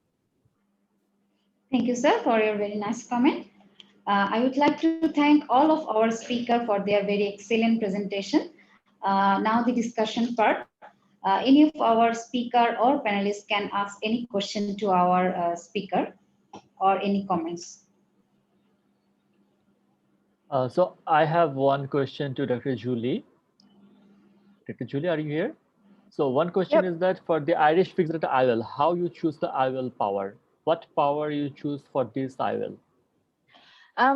For myself, I used 0.5 diopters less than when I put it in the bag. I just found with my technique, they tend to be a little bit myopic. And so by doing it 0.5, some of my colleagues they just aim as per what they would put in the bag. But I found that with my, in my own hands, I found that they're a little bit myopic. So I always aim 0.5 diopters less. Yeah. Thank you. Well, Dr. Julie, which formula you prefer for this posterior chamber IOL fixation lenses? Which formula? I just use the Barrett.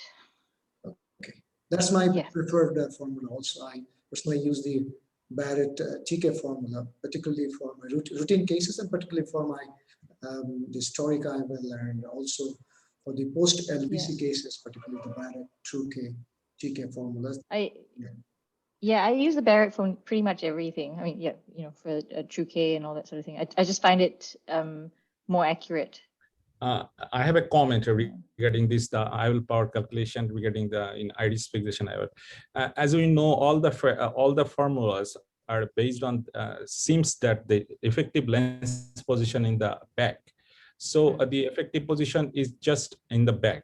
So if the iris fixating lens is in just in front of the back, so it is just common sense apply that if we the normal Barrett formula or SRK2 or other immersion techniques formula present that IOL power is, suppose it is 21 plus, and we can put it the lens is 20.5 or 20. I think that is the best way to do it, because I have an experience to do the skull fixation IOL, and I did the formula is a Barrett formula, but it postoperative outcome is minus 2.5 because the effective lens position is beyond the back.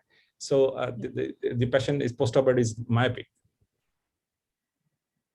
Yeah, that's my experience as well. I have a question to all of you who are doing the alternate fixing IOLs. Dr. Mejun just little touched that the CT Lucia IOL that have the haptic of PVDF. So anyone, you have any experience of that type of IOL using the skull fixation? No, Dr. Tushar, that the CT Lucia lens is not available in our country. And as Dr. I understand that the recommendation is that, the when we use the Yamini technique or the tucking methods for skull fixation IOL, there is a little bit chance to pull out of that haptic from the skull tunnel. But the particularly this type of haptic is very stable. So they are recommending to use that type of IOL for the skull fixation IOL. But as these lenses are not available in this part of the world, right, in the subcontinent it is not available, right? But we are used to use the AR40, the sensor multiplicity. Sensor is the best choice for us. Yes, correct.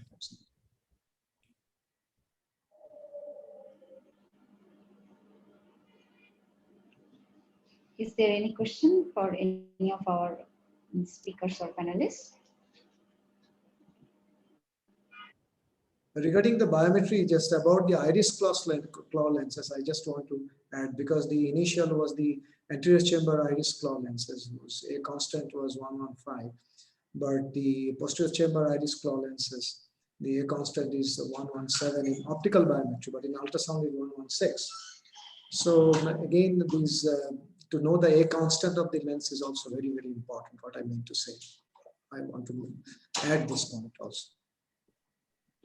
I have just one question for the speaker who regarding the subluxated IOLs, Dr. Rita, most probably, right?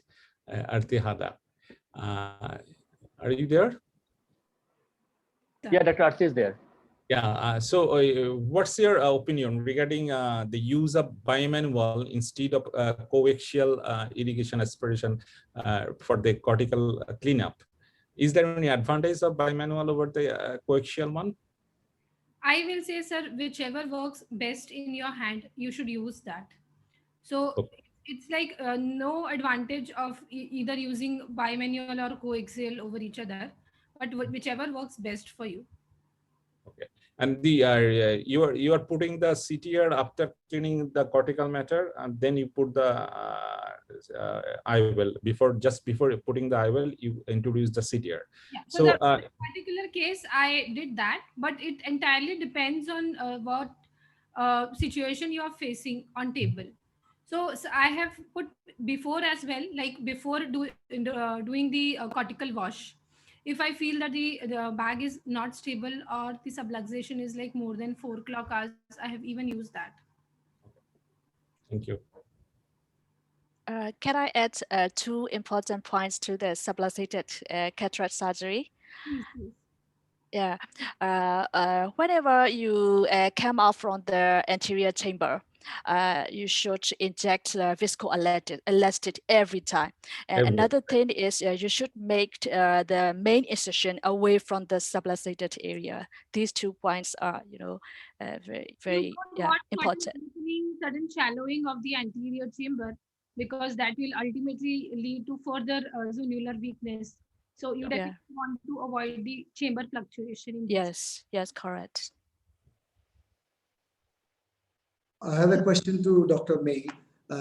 Which technique you prefer, particularly in relation with the IVL decentration and tilting, the glued IVL or the Yamane technique?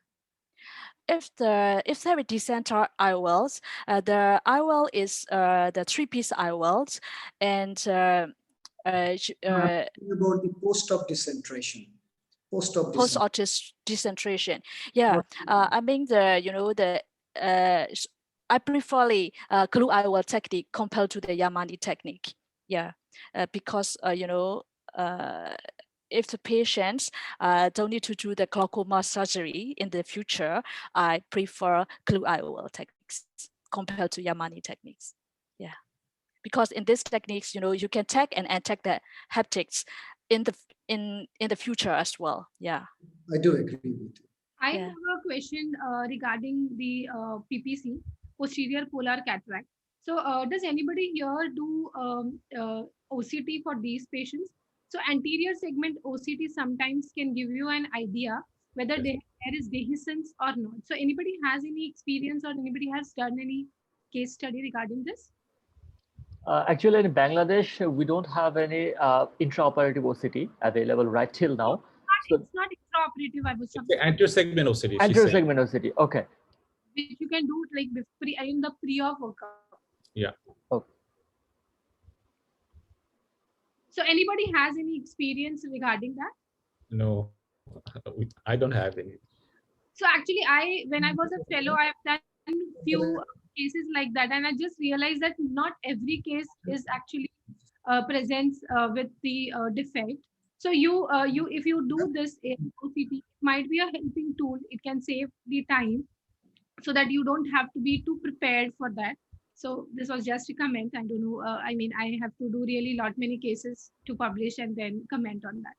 Thank you. Okay, then I have a question to you regarding your experience. Suppose if one eye has a true PPC and the posterior capsule is ruptured during the surgery, and what's about the other eye? Do you have the experience that other eye is okay, or is definitely the other eye has a dehiscence in the posterior capsule? Okay, so I will tell that if one eye there is no defect, the other eye may not have. So it's like they behave similarly. I have had 2 cases, 3 cases wherein, I mean, I just realized that the way first eye is behaving, the second eye just follow the first eye. I share my experience. The first phaco surgery I did was the PPC. I don't know that time. That time I was a fellow in Bardem, and my teacher gave me that case, and I did the posterior capsular rupture, and he managed that things. And the next week, 10 days after that surgery, he again gave me the same patient with the second eye. You said that it is a PPC. You know the steps now. You just carry on, and it will definitely it will be ruptured, but don't panic. You will manage it. And I did that very well. That second case I managed it myself. So my experience is that when you perform a case of a PPC with the posterior capsule dehiscent perioperative, definitely the second eye has every chance to have that type of posterior capsule dehiscence. So prepare yourself before doing the surgery. Yeah, one more comment I want to give regarding PPC is excessive viscoelastic is also not advised. Yeah. So if we keep on putting viscoelastic just to be safe, that itself will lead to the PCR. Yes. Actually. Dr. Ashraf, do you use IV mannitol for your posterior polar cataract patients? No, sir. Actually, I don't have the experience to use the IV mannitol before the surgery. So that's it. I use routinely because I always want the vitreous pressure should be on the lower side. Okay. Okay. My question to Dr. Mahadiva. Mahadiva is here. Yes, sir.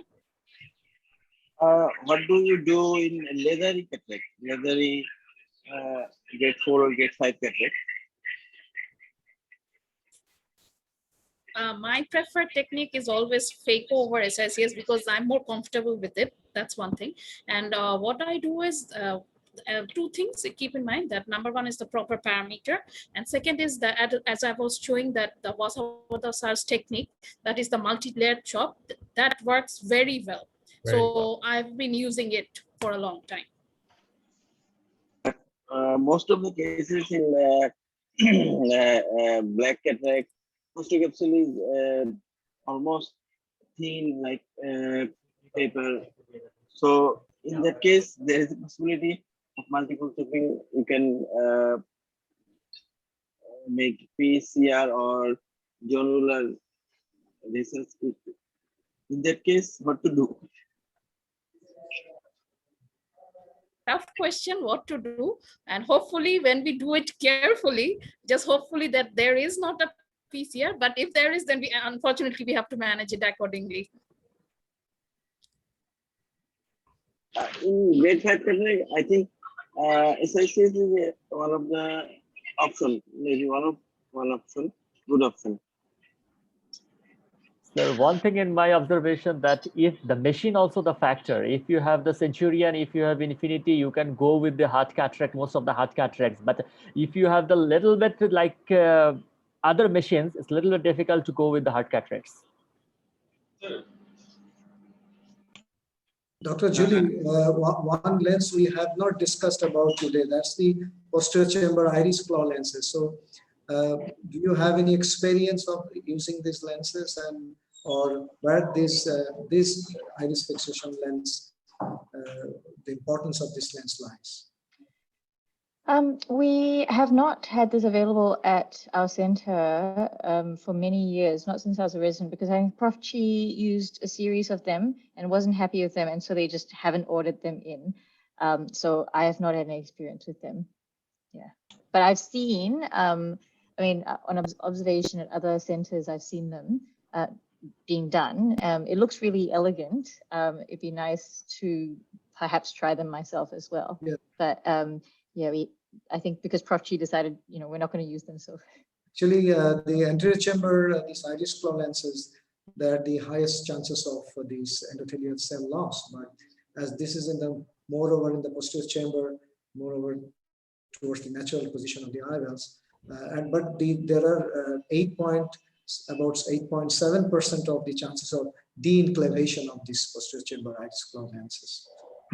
yes. So there may be dislocation again of those lenses. Yeah, I think there are quite a few, but I mean, there are also dislocations with the sutured lenses as well. Okay. Yeah. I have a question for Dr. Paolo regarding the cataract with shallow anterior chamber. What's your recommendation regarding the use of viscoelastic, especially the dispersive one? Should you prefer for the use of the dispersive one in during the phacoemulsification before starting the scalping, or stop? Because you show the direct chop techniques, as I saw in video. Do you prefer to give it multiple time with interventing the nucleus emulsification? Because anterior chamber is shallow.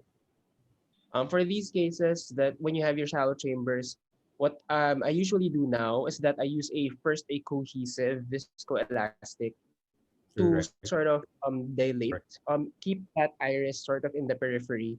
Then I proceed to doing like a soft shell technique. So once you have your cohesive viscoelastic, you go in with another viscoelastic, a dispersive one, and inject it centrally again. So what you're going to have is cohesive viscoelastic more in the periphery to keep your iris dilated. And then you have dispersive like viscoat at the center, that goes up until your cornea to prevent endothelial damage. It's this sort of soft shell technique that we call for these cases. Okay, do you have any experience or regarding the FLACS, the laser-assisted cataract surgery? Do you find any advantage of this technology regarding the conventional phaco in case of a shallow anterior chamber of situation like this?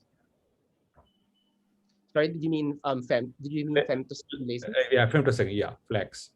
Femtosecond. Yeah, unfortunately, the femtosecond laser is not very widely used in our country. It's available in Some center. private institutions, but personally, I haven't had any experience with it. But yeah, I guess it could be very helpful for shallow chambers, especially for the capsular rexes, especially because it's quite difficult. Yeah. Rexes can be challenging with your shallow chambers. Yeah. And just to add, we were discussing, Dr. Harun was discussing the use of posterior iris fixated IOLs. In our country, this is the, well, at least from my experience in our institution, this is the most widely used fixated IOL technique. We are only starting to get to learn about the Yamane technique and the glued IOLs. It's just because these posterior fixated IOLs are a bit more available to us, and we find that I think it's a bit more. I think it's a bit easier to. Exactly. The learning curve, I think, is a. It's preferable. The learning curve isn't as high or as steep, so. Especially in our institution, we're in a learning institution. When you have your residents suddenly having or their trainees suddenly being faced with these cases, even if it's their first time, we can be there, we can guide them. They're able to successfully implant these posterior iris fixated IOLs with good success. There are some cases of de-enclavation, but it's pretty rare. Thank you. Thank you. Dr. Emilio, I have one question to you. Do you have any experience with BX pupil expander? Sorry, can you repeat the question? Oh, my question is to Dr. Emilio. Oh, sorry. Do you have any experience with BX pupil expander? No, I have no experience. Here, I only have access to the Malyushin ring and to the iris hooks. So I feel more comfortable with iris hooks, as during my residency, I only have iris hooks.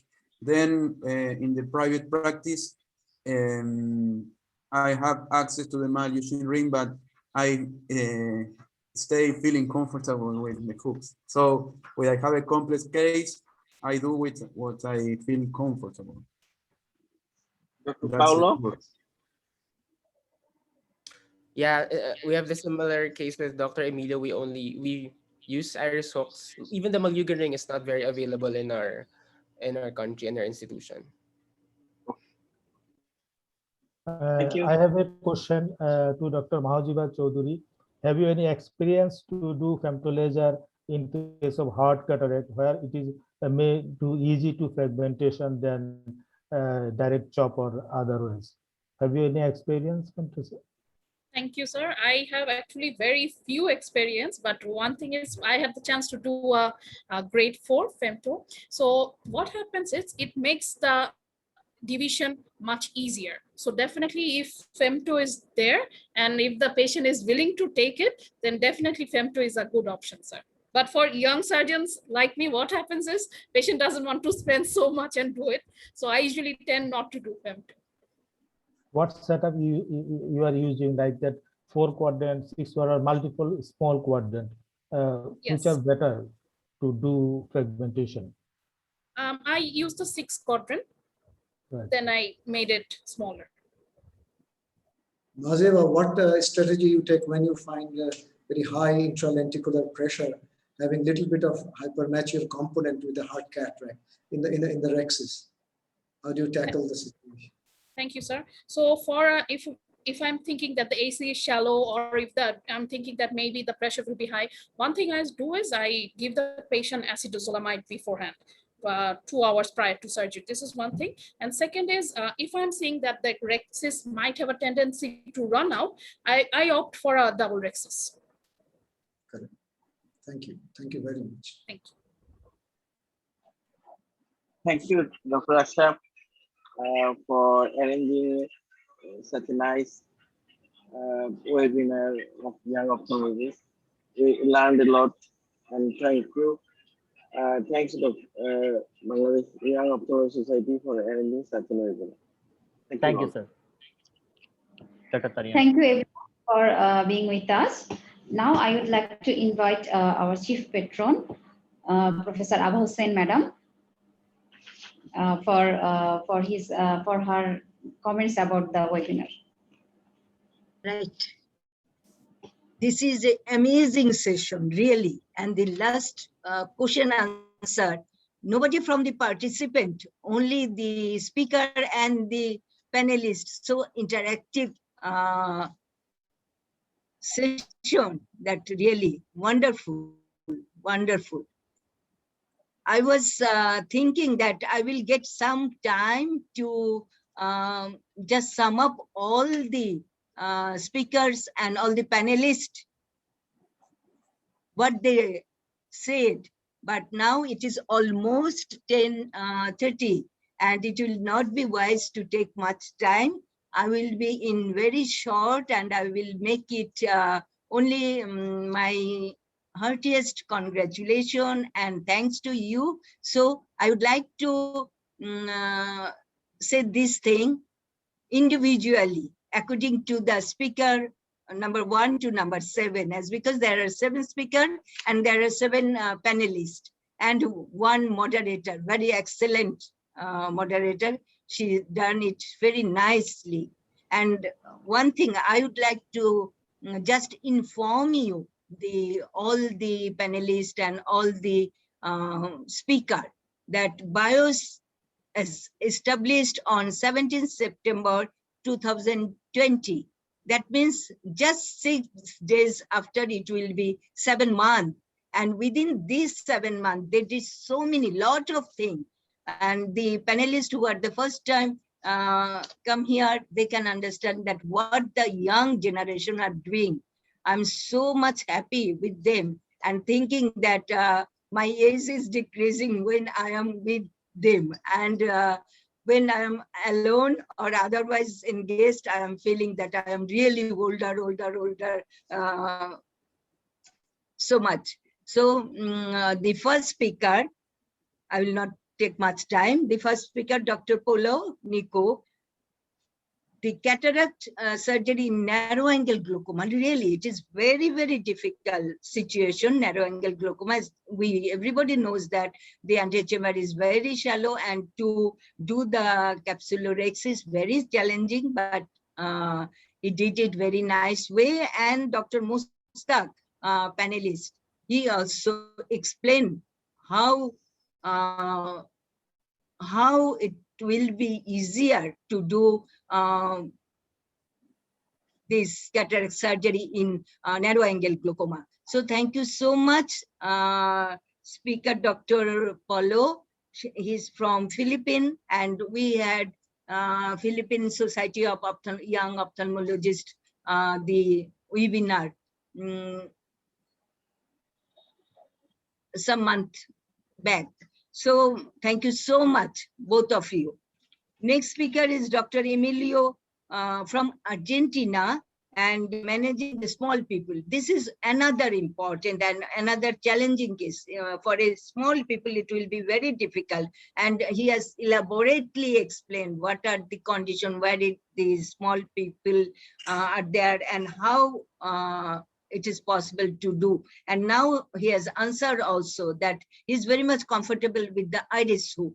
So it is nice way the person, the way he's comfortable, he will do the surgery, and that will be better for our patient.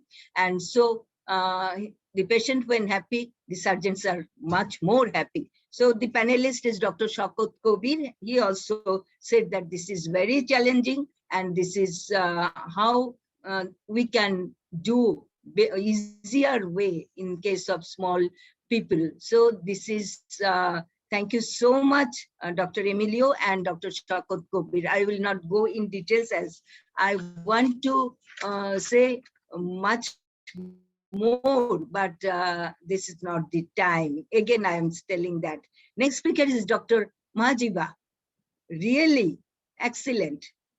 Everybody's presentation is very nice, but she presented in such a way that she is not young, but she is very bold and she is very confident. And Dr. Richardo, he also mentioned that this is an excellent presentation. So the speaker is very happy to present the paper, and panelists also very happy to appreciate the speaker. And also he said that his experience, he preoperatively used mannitol to make the pressure, as because this is a hard cataract, very difficult situation during the nucleus management. So he himself used IV mannitol. So thank you so much, Dr. Richardo and Dr. Mahajiba, for your excellent presentation and for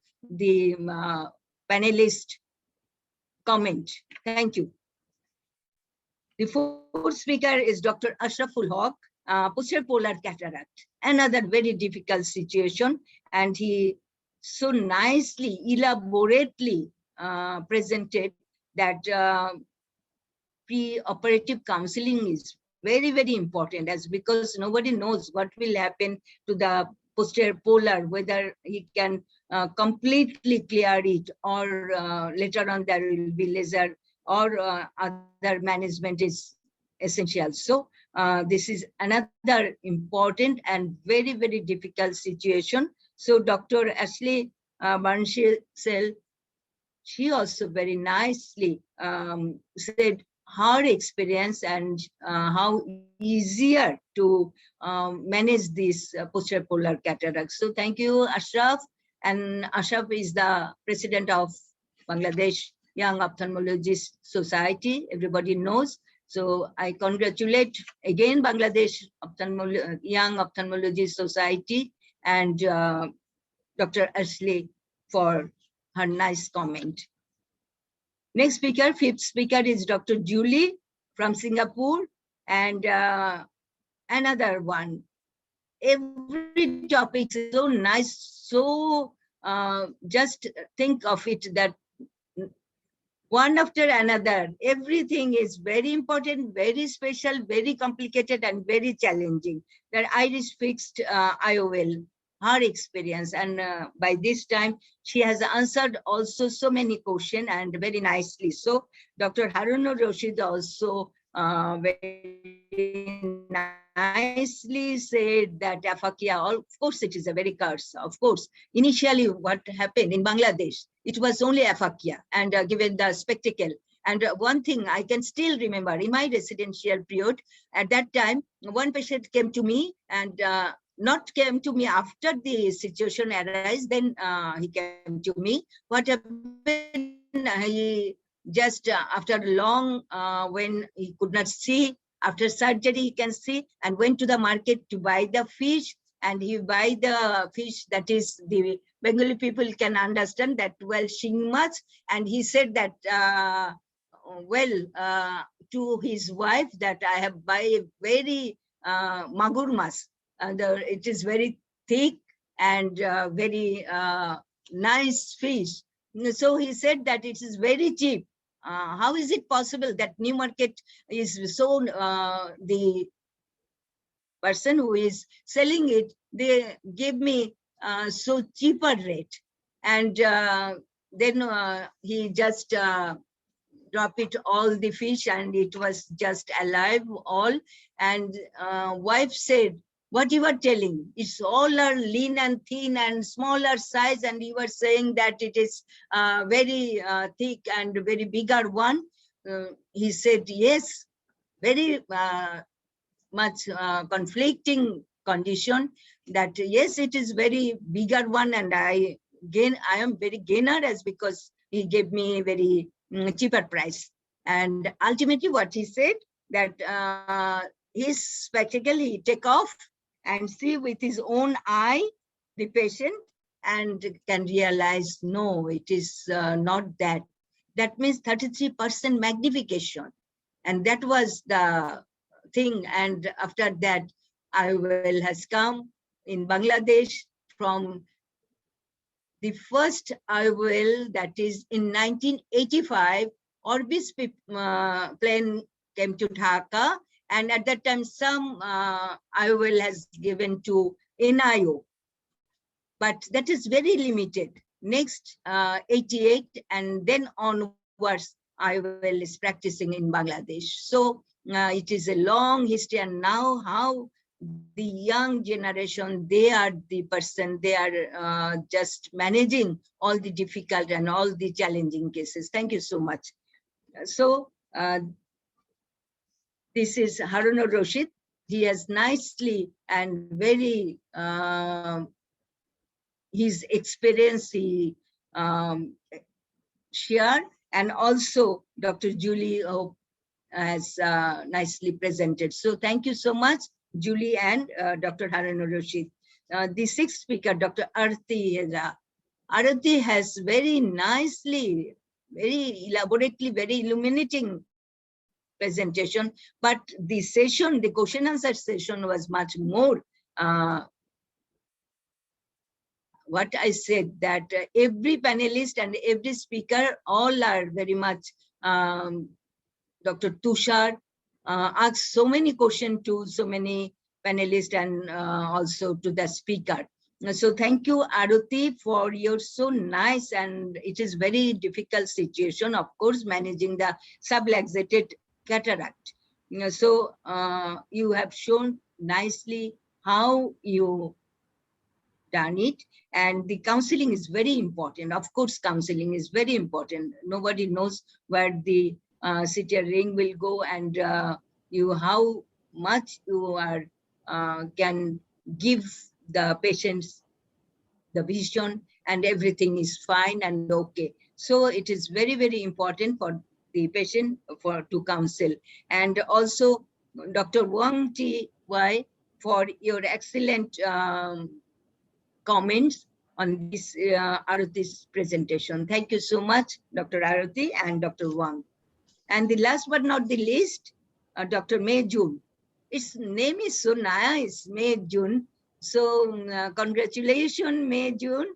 And another one, pearl of IOL fixation, iris fixation, scleral fixation. Here, so many earlier time, they are doing the scleral fixation in aphakic case. Still, some of the aphakic cases are coming.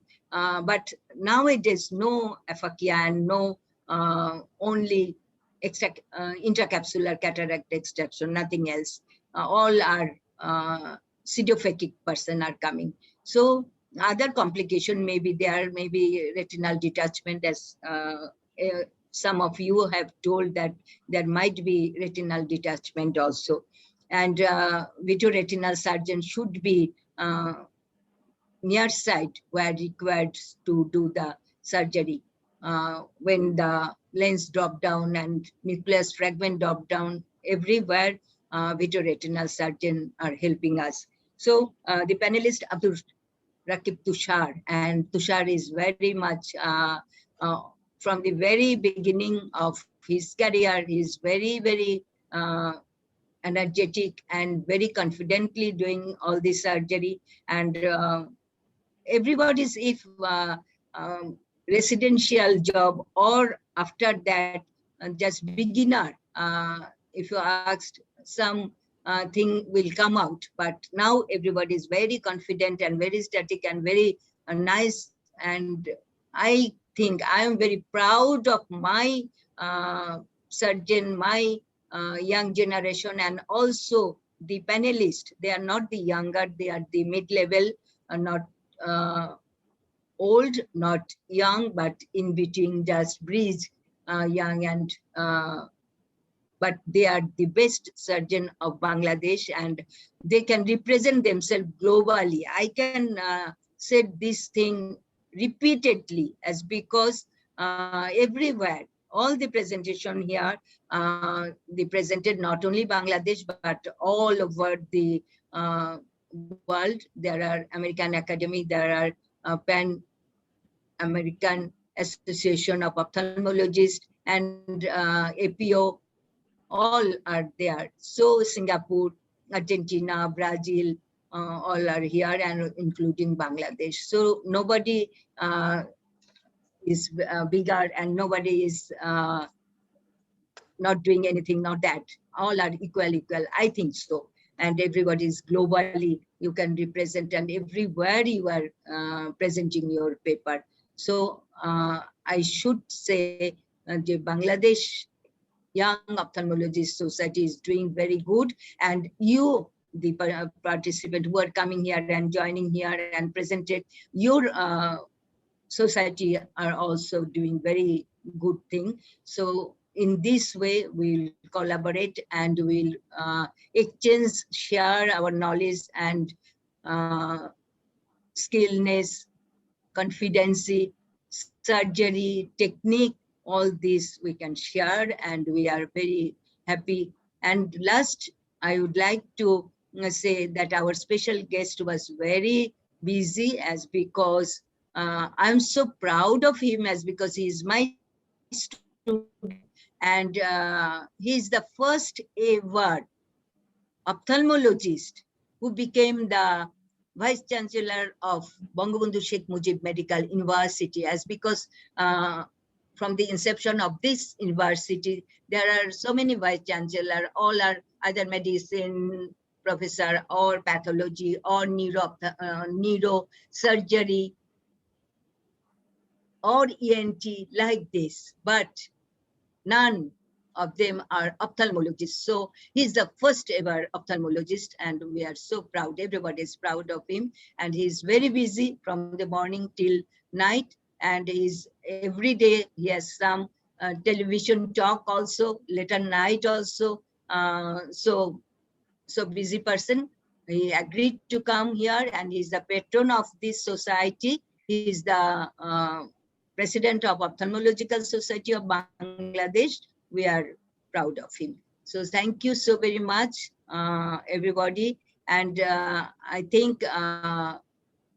Bipul is sitting to say formal vote of thanks. With these few words, thank you so much. Thank you.